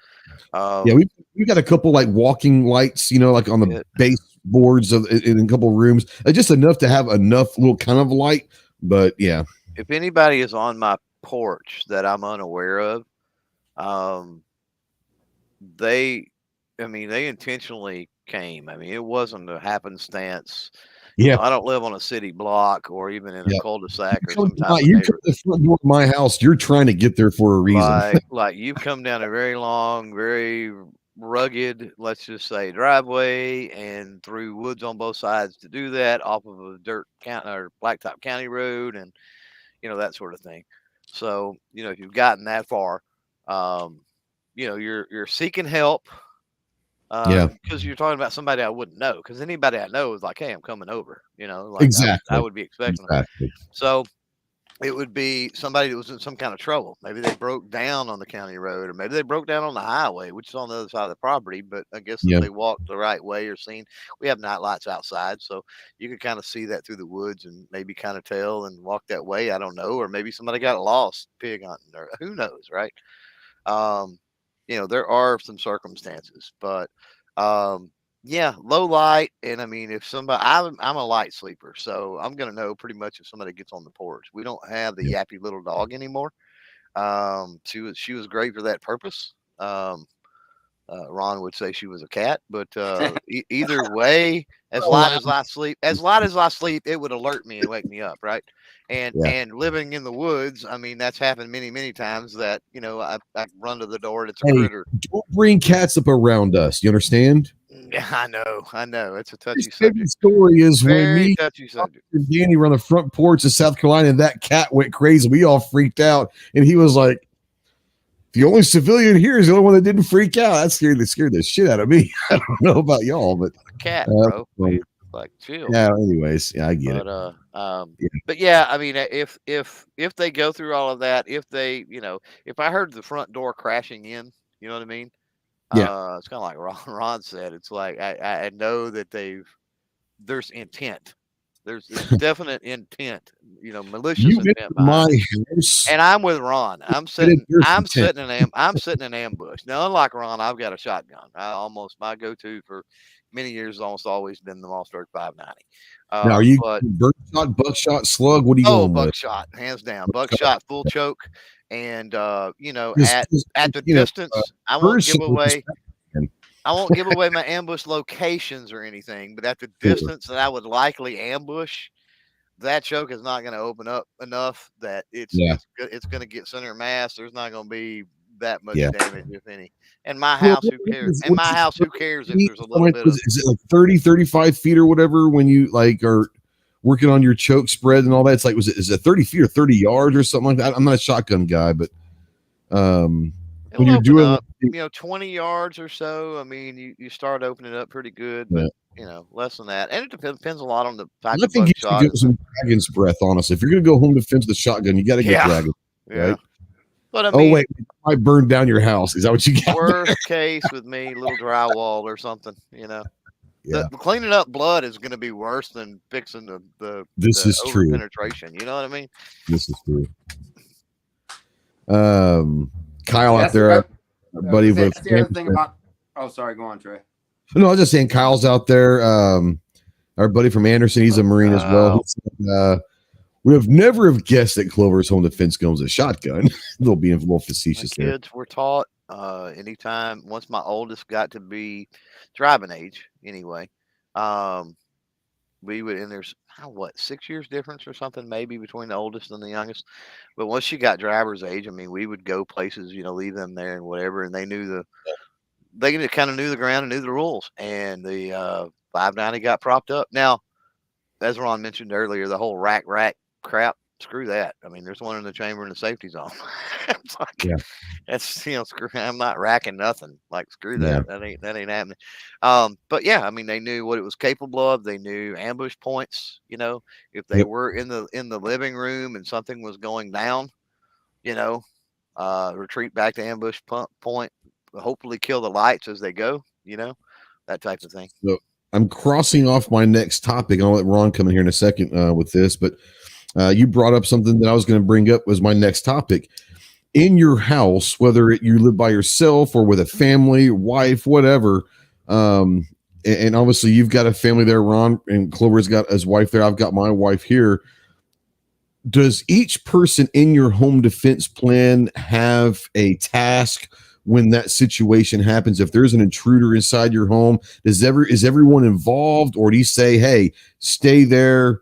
Ryker, don't even try to get here. We'll get to you. Or does everyone have a role in the plan, or how do you guys set it up there, Ron?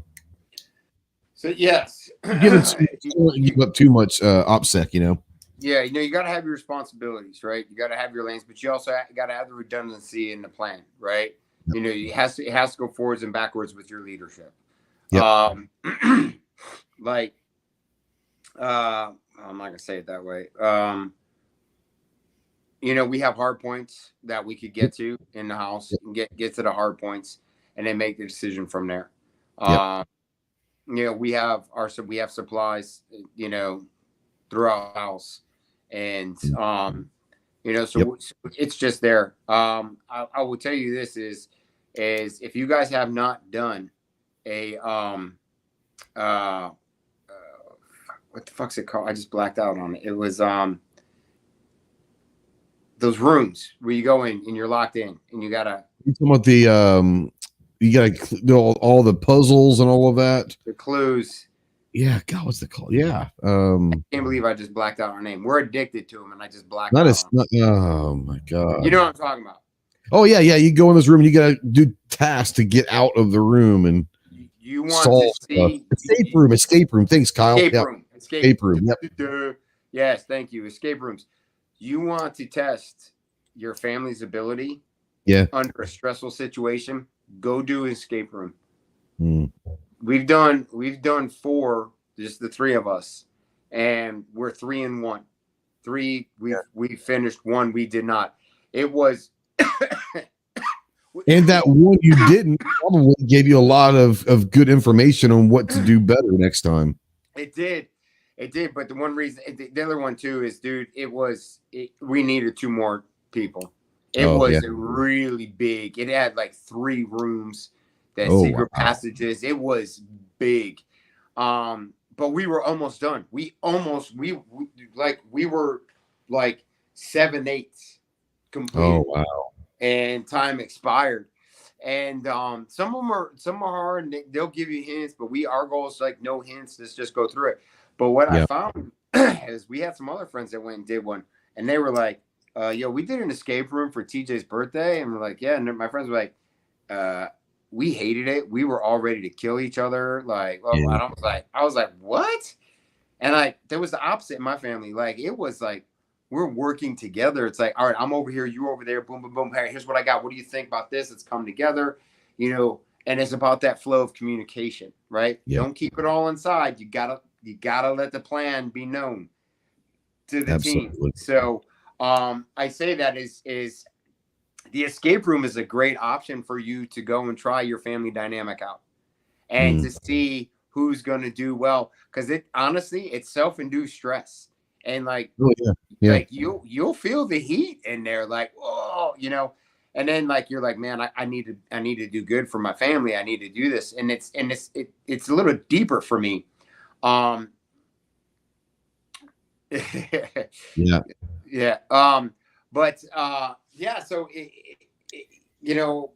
yes, we talk about it all the time.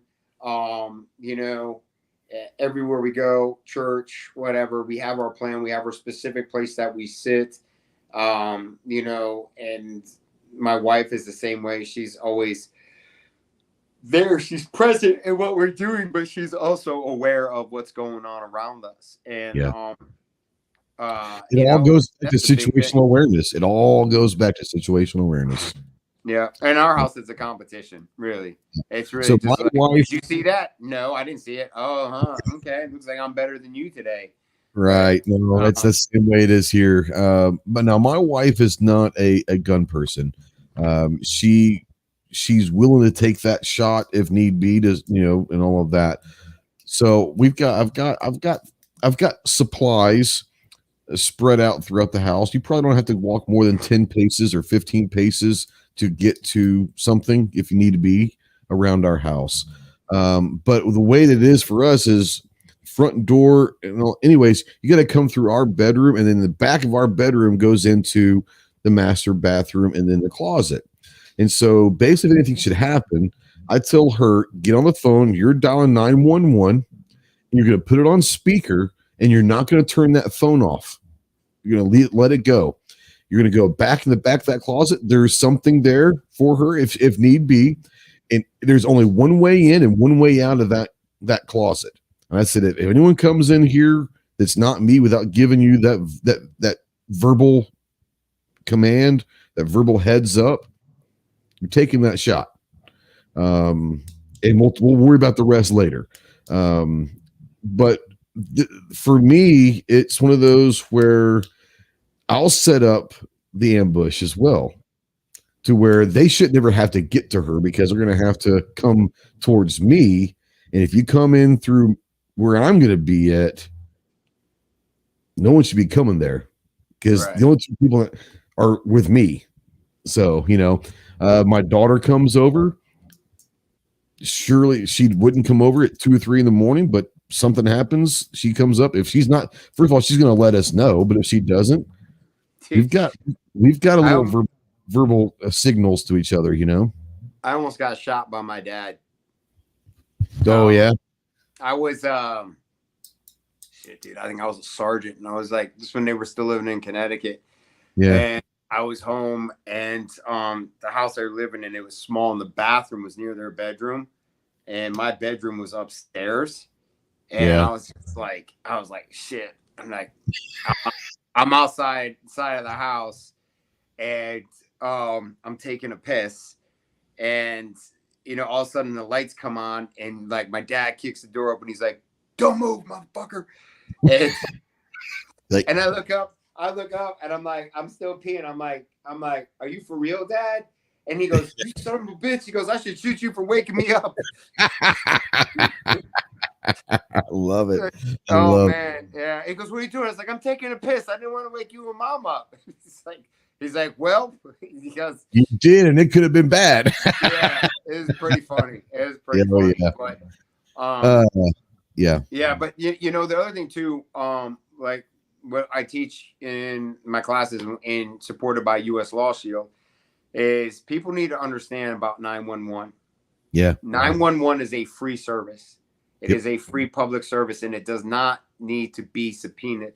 When you call 911, you are volunteering information. Yeah. Miranda doesn't apply to 911. Okay. If you are involved, this is one of the biggest takeaways. If you were involved in a home invasion, carjacking, a physical altercation in a grocery store, a movie theater, a church, whatever, you call 911. All you say is there's been an incident. Send law enforcement, 2 ambulances. I'm wearing a black shirt with orange flowers. I have a beard. I have shorts on. I'll be sitting on the front porch. Hang up. They're going to call you back. Ghost them. They're going to call you back. So that 9 to 16 minute response time just got faster. Yeah, okay? Absolutely. I didn't think about that. That's a great idea. Yeah. Why 2 ambulances? One for the dude you just smoked. Yep. The other one is for you. Yep. Because it doesn't matter. Even if the cops saw you commit the crime in front of them, they cannot deny you medical attention. Absolutely. The longer that you're in the hospital, the less time you're spending in a cell. And with US Law Shield, within 4 hours, you'll have legit US Law Shield state criminal attorney representation at your location, right? So that's huge. So I can, sit there and people are like, "Well, if you're not hurt, why would you need to go to the hospital?" And I tell them, I was like, 3.5 pounds of pressure, it will change your life forever. And you have no idea what it's going to do to you. And I was like, but you also don't know. You might have been in a physical altercation. Hey, here's the thing. If you shot somebody 10 times in your house, guess what? You're not going to be able to hear real good. You're going to have a lot of ringing. You're going to have temporary hearing loss. You might have some flash in your eye. You don't know these things. But this is all part of having that plan. This is all part of having that plan, right? And then the other big thing too is understanding trespass laws. Like in North Carolina, it's a series of 3. A sign or words. It's the same thing, right? Yep. You are trespassing. You are not welcome here. The order of trespass has now been given. If words or a sign do not work, gentle hands. That's legit in the general statute. Gentle hands may be laid upon the trespasser. If words, sign, and gentle hands do not work, you may use whatever force is necessary to remove the trespasser so long as you do not escalate to deadly force right away. Now, if the person you're trying to escalate pulls a knife, something like that, now it just goes into a whole, you just turn from not trespassing anything anymore. Now we're into castle law, castle defense, right? So we have a very nice decorative sign at the end of our driveway, no trespassing, private property, no soliciting, everything like that. And my whole concept why I put that up is when they were going to be going door to door to give people the vaccine, I was not having it. And so I got it confirmed with the attorneys at US Law Shield. I was like, if I put that sign up and they choose to walk by that sign, I was like, that's the first warning. And he goes, 100%. I was like, so I could legit come out the house and put gentle hands on them, escorting them off my property, tell them they're trespassing. He goes, 100%. And I was like, okay. So again, arm yourself with education. Be smarter than them. Dude, I'm on this quest right now. I'm researching the general statutes for the circle / no concealed carry, no firearm signs. There's a general statute that says the sticker is supposed to be a specific way. The letters are supposed to be 1 inch and the stickers are supposed to be eye level, but the sheriff's department can't even find it for me. Really? Yeah. And so signs are enforceable in North Carolina, but the conspicuous law is written pretty interestingly. on any point of entrance and exit has to have a sign. So think about a movie theater. Every door, not just one, every door. And it can be defeated. So including the fire exit out back of that store has to have it. Interesting. And that's probably the one that they don't think of the most, you know? There isn't one person in town. The only person that comes close to using the correct sign is the VA. And it's clear, it's eye level, it's big letters, it's a humongous sign. Like they're the only one, but they don't have it on any of the other doors. Wow. But yeah, so it's just, there's a lot in there. You know, again, the understanding the laws, the self-defense laws. You can't go wrong with diving into them. You can't, like, that's why I think, you know, we're fortunate that the state requires us to teach the laws to students for the concealed carry permit. But I mean, I'm super confident in, you know, understanding Castle Doctrine and, you know, everything that comes with that. But yeah, man, security and layers, situation awareness, Cooper's color chart, like having a plan, understanding your plan is going to change. It's going to fail.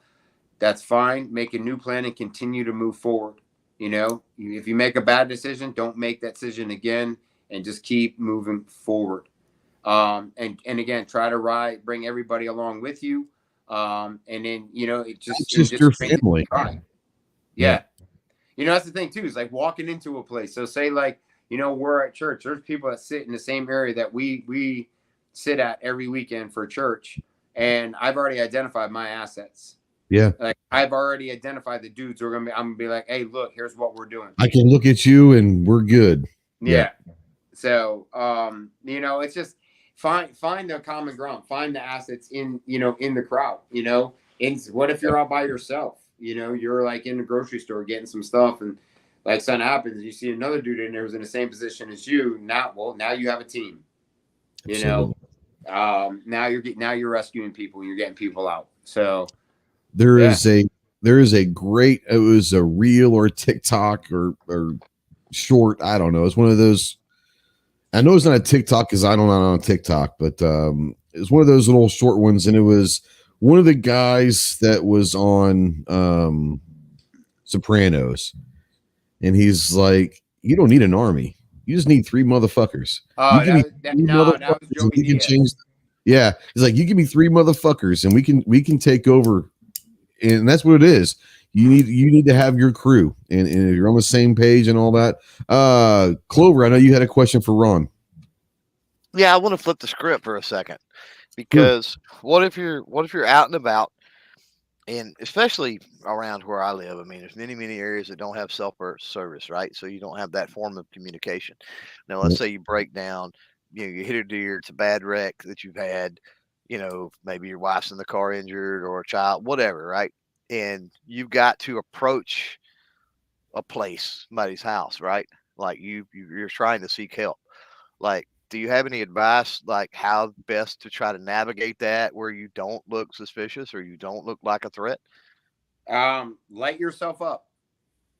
All right, come in, have a flashlight pointed down on you, have your hands up, being like, "Hey, I need help," you know, and then like pull your shirt up, let them know like I'm armed, I'm not armed. Stay away from the door. You know? Stay far away where you can communicate, but don't approach them. Right? Yeah, just sit back and be like, "Look, you know, here's what happened." You know, and just talk to them and see what can happen. You know, just you might have to be creative with something. Right. You know, depending on how far you have to walk or this and the other, depending on the weather. You know, you know, I grew up in New England. And, you know, we always had, winter came, we always put the sandbags in the back of, you know, the car. We had the winter box with food, you know, blankets and, you know, lanterns and stuff like that in there in the event we broke down. Now, again, there was no cell phones back then, and there was no pay phones, like, you know, every, you know, so many feet on the highway and all that. Right. You know, and then living in Alaska, it's the same thing. You always had resources in your vehicle, because if you broke down outside of you drive an hour and a half outside of Anchorage, and you're an hour and a half from your next town. Right. You break down, you know, it could be hours or a day before someone finds you. Right. So you need to have a plan and be prepared for that, because you also, I'm sure the cell service has gotten better in Alaska, but you also don't have service when you're hitting. You don't have service until you get to that next town. Yep. So just, sit there. It's good to have a paper map in the car of your area. It's good if you're going someplace new to do your area familiarization, to understand, alternate routes and police station and everything is like that. Have a compass. Yeah. Know how to read a map. That's one of the things that I was always good at. I was really always good at land nav. I don't know why, but I was always a point on land nav, because I could lead my team wherever I needed to lead. I don't know why. I was just naturally good at it. But that's a skill a lot of people don't understand is land navigation, how to read a map, what to look for in a map, know how to learn the scale of a map. It sounds so simple, but most people don't understand the scale sizing of a map. They don't realize, well, that's not that far. No, homie, that's a long ways away, or whatever. Learning how to read a map and being able to navigate through topographic area that you're not familiar with, it could save your life for sure. Sorry, go ahead. No, you're good, man, dude. I'm running a summer camp. I'm running 2 pilot summer camps coming up. Yeah. 6 to 12-year-olds, 10 kids. It's called Life Skills. And one of the things we're doing in there is orienteering. They're going to learn basic land navigation. Yeah. Not doing a map. We're going to teach them north, south, east to west, northwest, northeast. You're going to find it naturally. And we're gonna just give them very basic land nav course on my friend's property. And they're going to go and they're going to have like little check marks and stuff they're going to have to write down. Little scavenger hunt or something. Yeah, perfect. And just to get them, you said, do some repetition, have a couple of different courses for them.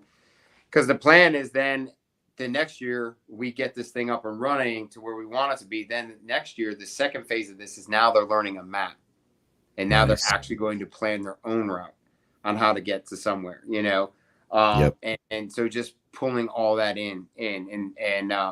But man, that reading a map, and this is like, dude, this is why, like I say, like, Ryker can tell you how to get everywhere in this town. He can tell you north, south, east, west. He can tell you, how many traffic lights it is to this place. His geography, his global geography, where we're at, he's got all 50 states. He's got all the capitals. He can plan routes, like looking at his little puzzle map.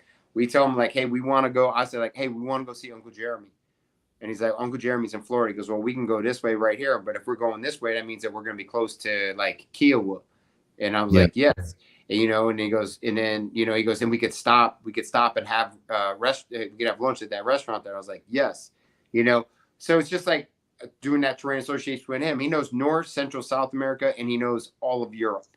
Wow. And we're getting ready to start Africa next week. So his like understanding of the world, or he calls it, my parents got him a globe a couple years ago, and he calls it his earth ball. I love it. Yeah. But so now the thing is because of a lot of the places that we're talking about, his mom and I have been to a lot of these places outside of the United States. So now it's fascinating to him. Now he's like, tell me about it, this, that, and the other. And then and he'll ask something, and we'll go down a rabbit hole. Like, dude, we went down this rabbit hole from Hiroshima and Nagasaki, and like, dude, I learned stuff like the Tinian, where the planes took off from, and they had to build this runway, and like these planes, dude, it's crazy because those bombs were 10,000 pounds. Yep. And they had to reinforce these planes, and I'm just like, is it 10,000 pound bomb? I'm like, F-18s flying around with 2 of those. Yeah, and it's back in 1945. I know, and it's so great. How they built them, they had to build these underground bunkers. And they rolled the plane over, and they had to jack the things up into there, and it was really fascinating. And like, he's all into that. But again, been off topic, but geographically, you got to know your surroundings, your situation awareness, your spatial awareness, keeping your head up, observe, always be in receive mode. And don't put yourself in a position to be somewhere that could put you in jeopardy. It sounds simple, but you don't have to put yourself in that position. You don't have to go certain places or take an alternate route if you're worried about whatever. I mean, don't put yourself in a position to have to be doing that as well. I agree. Yeah. Cliff, I'm going to let Ron give a few minutes here, but before I do that, I want to bring you in. Anything that you want to touch on and recap anything that we've talked about, and then I want you to go ahead and let people know what's going on your channel and plug whatever you need to plug. Well, that's all easy. Yeah, great conversation, great information. So thanks, Ron, for all that. It was phenomenal. And yeah, folks don't know where to find me by now. They ain't never going to find me. So I'm good. There you go.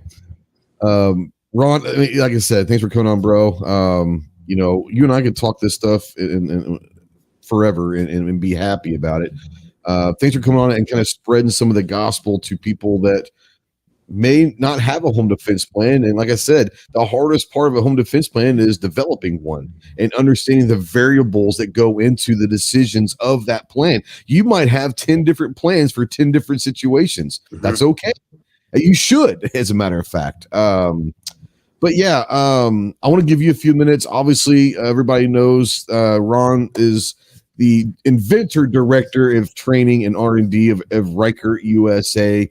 I want you to tell people that have been under a rock and haven't watched my channel or anything for a long time, that don't know what Ryker USA is, the products. You got some new stuff that have just come out.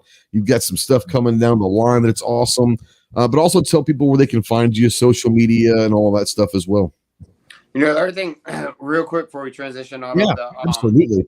The plan stuff. So living in Hurricane Alley, right? Yep. There's a good chance that we're going to have to displace from our home. Sure. So part of your plan should involve what are you going to take with you? That's right. Right. And how fast can you take outside of the go bag that's already outside of the actual stuff in your house, right? Right. What are you going to need and plan on being displaced from your home for 30 days? And what are you going to need to get you to the point where you can maintain? What are you going to get that potentially you might have to come back and it's a dire situation? What are the things that you're going to need and what can you do to secure the things that you're leaving behind in your house? These are all other things to think about. Natural disasters, right? And then check your insurance policy and stuff on what is covered in the event of a natural disaster and what can be replaced. So I am the inventor of the Ryker grip. We are the first to market side mounted grip. Speed, accuracy, and stability are all improved. I can actually back that up with science. When we launched, our ultimate goal was to put the controls for your lighter laser into the grip. And we did that. We announced it last September and we started shipping them in January, right before SHOT Show. And so what we've done is we've come up with the Ryker control, and it gives you sorry to flash out your light there, your lens, good. But you just sit here and we put the controls for the lighter laser into the pad right here. So you can just activate it with your thumb. Super easy, minimal movement. We've added a really nice, clean, aggressive texture on the front and on the back strap of it. And it's really added a lot of benefit to it. The other thing that we've come out with is our cable management system. So these things, they have tracks on the back. You route your cable through and it just clips right on the Picatinny rail, giving you a lot better security than you've ever had from any like zip ties, rubber bands, or tape, right? It's just nice and solid. So the Ryker control comes with a short post M-lock mount, the control, and a single lead light, single lead laser option. Just got to let us know if you're a left or right-handed shooter, and it comes with a control, a cable management clip. The other thing you might not be able to see is in here. Yeah, you can kind of see it right in here. These are the cable managements that we have built in to each side of the grip. You can kind of see it. So the cable will clip, your cable assemblies can actually set in there as well. And we were really just trying to think about the end user and just try to help you manage that excess cable so it doesn't, removing snag hazards. We have also redesigned our sling. I'll hold this one up because it's mostly him.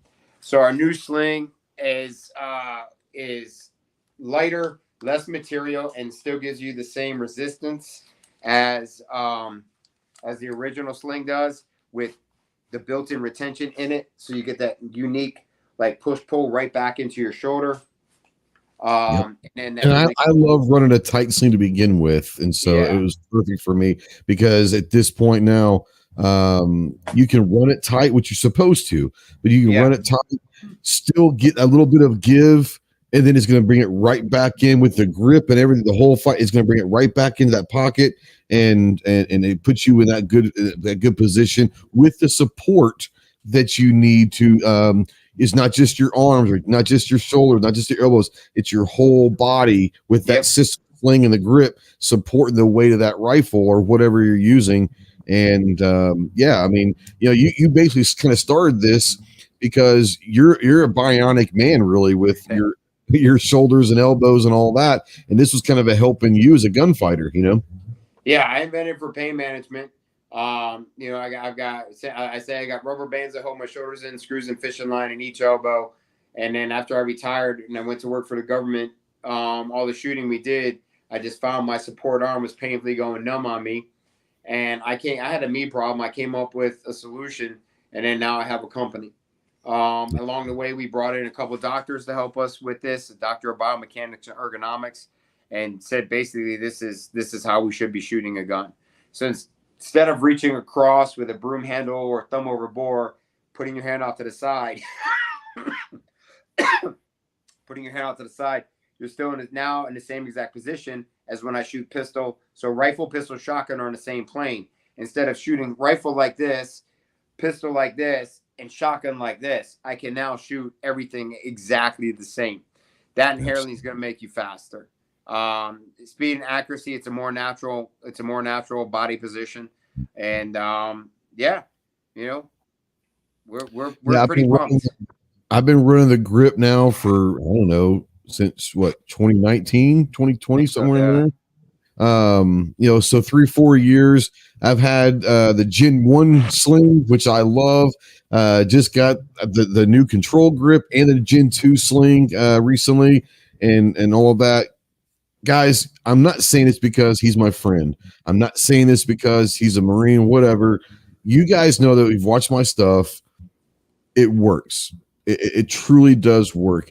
I've literally seen last year at the gathering, we were hanging out in your bay, and people that had never used it before, who were a little skeptical, to be honest with you, when they first showed up to the bay, ran it, shot it, and were like, oh my God. It's one of those things where they have that, oh my God moment. The aha moment. How the hell did this,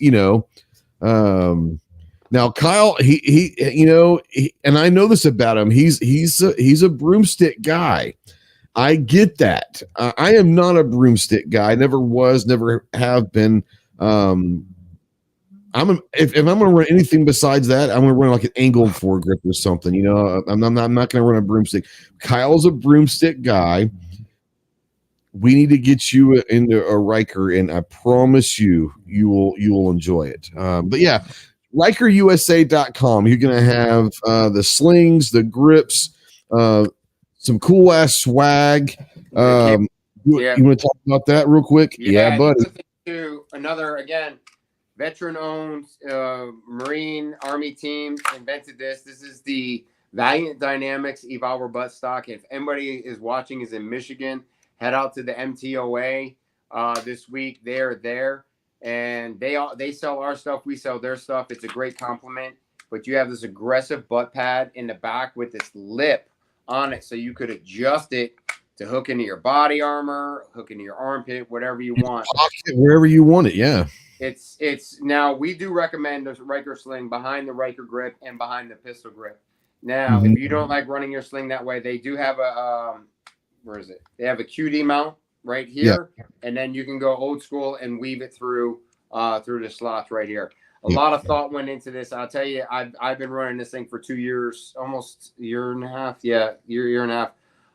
I love this thing.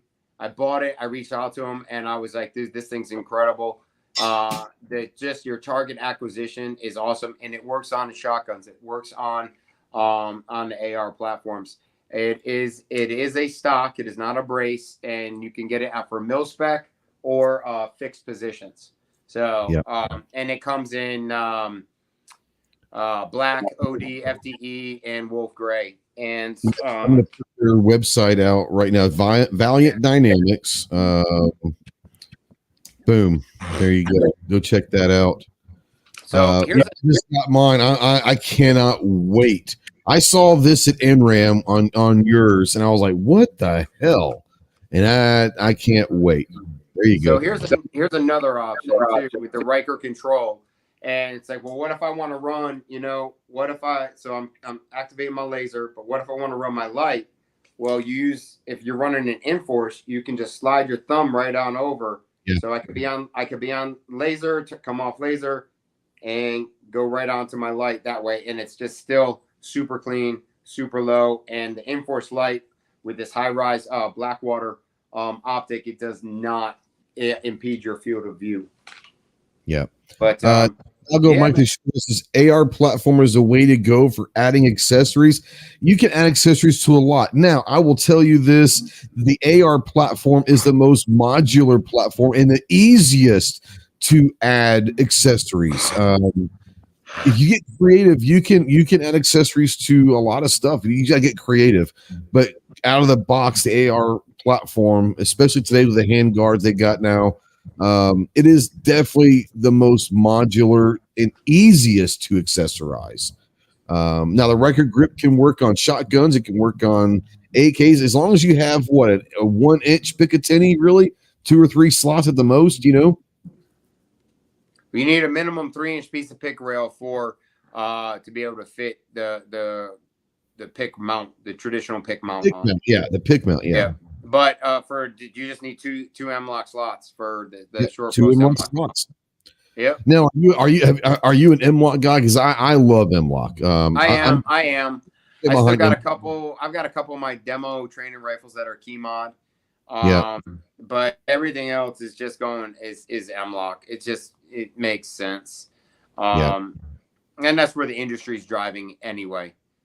Key mod Clover, are you M-lock key mod? What are you? Are you a quad rail guy? Nothing wrong with that. I've only recently started to get into M-lock. Most of my stuff is unfortunately, whatever it is, what it is, quad, or just you pick rail. There's nothing wrong with quad rails. I mean, but it was at the time, it was the best option or the best thing at the time. Anything newer is either M-lock. You know what I mean? It's going to be M-lock for anything newer. Now the older stuff, some of it is just added pick rail. You know what I mean? Sure. It's not even necessarily quad rail. Yeah, absolutely. Kyle, he's an old soul. He's his quad rail all day. As long as they have ladders or something on them, they're like, it's okay. You got gloves. I hope you have gloves if you're going to run a quad rail all the time. That will chew your hands up. If you put ladders on them, it's all good. Yeah, if you put ladders or gloves, but if you just run a quad rail on a quad rail, have fun. Fun. RykerUSA.com. You can find him at Ryker USA on all the social medias. He's got a Facebook, he's got Instagram, he's got Twitter. YouTube channel at Ryker USA, right? Yeah, Ryker USA is our YouTube. We got a lot of videos out there. We've got like the why instructional videos about stuff. We got some training videos on there, and we got a bunch of other videos of stuff that we've done, other types of training, and some lifestyle stuff on there as well. Now, if someone wants to get a hold of you for some training, can they get to your training through your Ryker USA website? You can email me at ron.holmes, HOLMES, at RykerUSA.com, or you can just go to the support at Ryker USA and say, I'm interested in training, or you can DM me on Instagram at Ryker USA or Instructor1. Well, I didn't know if you wanted me to give the Instructor one out. Give that out. Go on. Get my followers up. The 1 ONE. It's not the number 1. It's is that a well, I know the reason why you're called Instructor 1. Anyways, Instructor 1, all spelled out, one word over on Instagram, Instructor 1. And he will travel. if you've got a group that wants to do some training events and all that, schedule permitting and all of that, he is willing to travel to do classes. So if you've got a group that's looking for something, get a hold of Ron for sure. You have anything else you want to bring up or plug or anything, Ron? I know you got to go to bed here because you're an old ass man, Yeah, and my iPad's getting ready to die. I got 9%.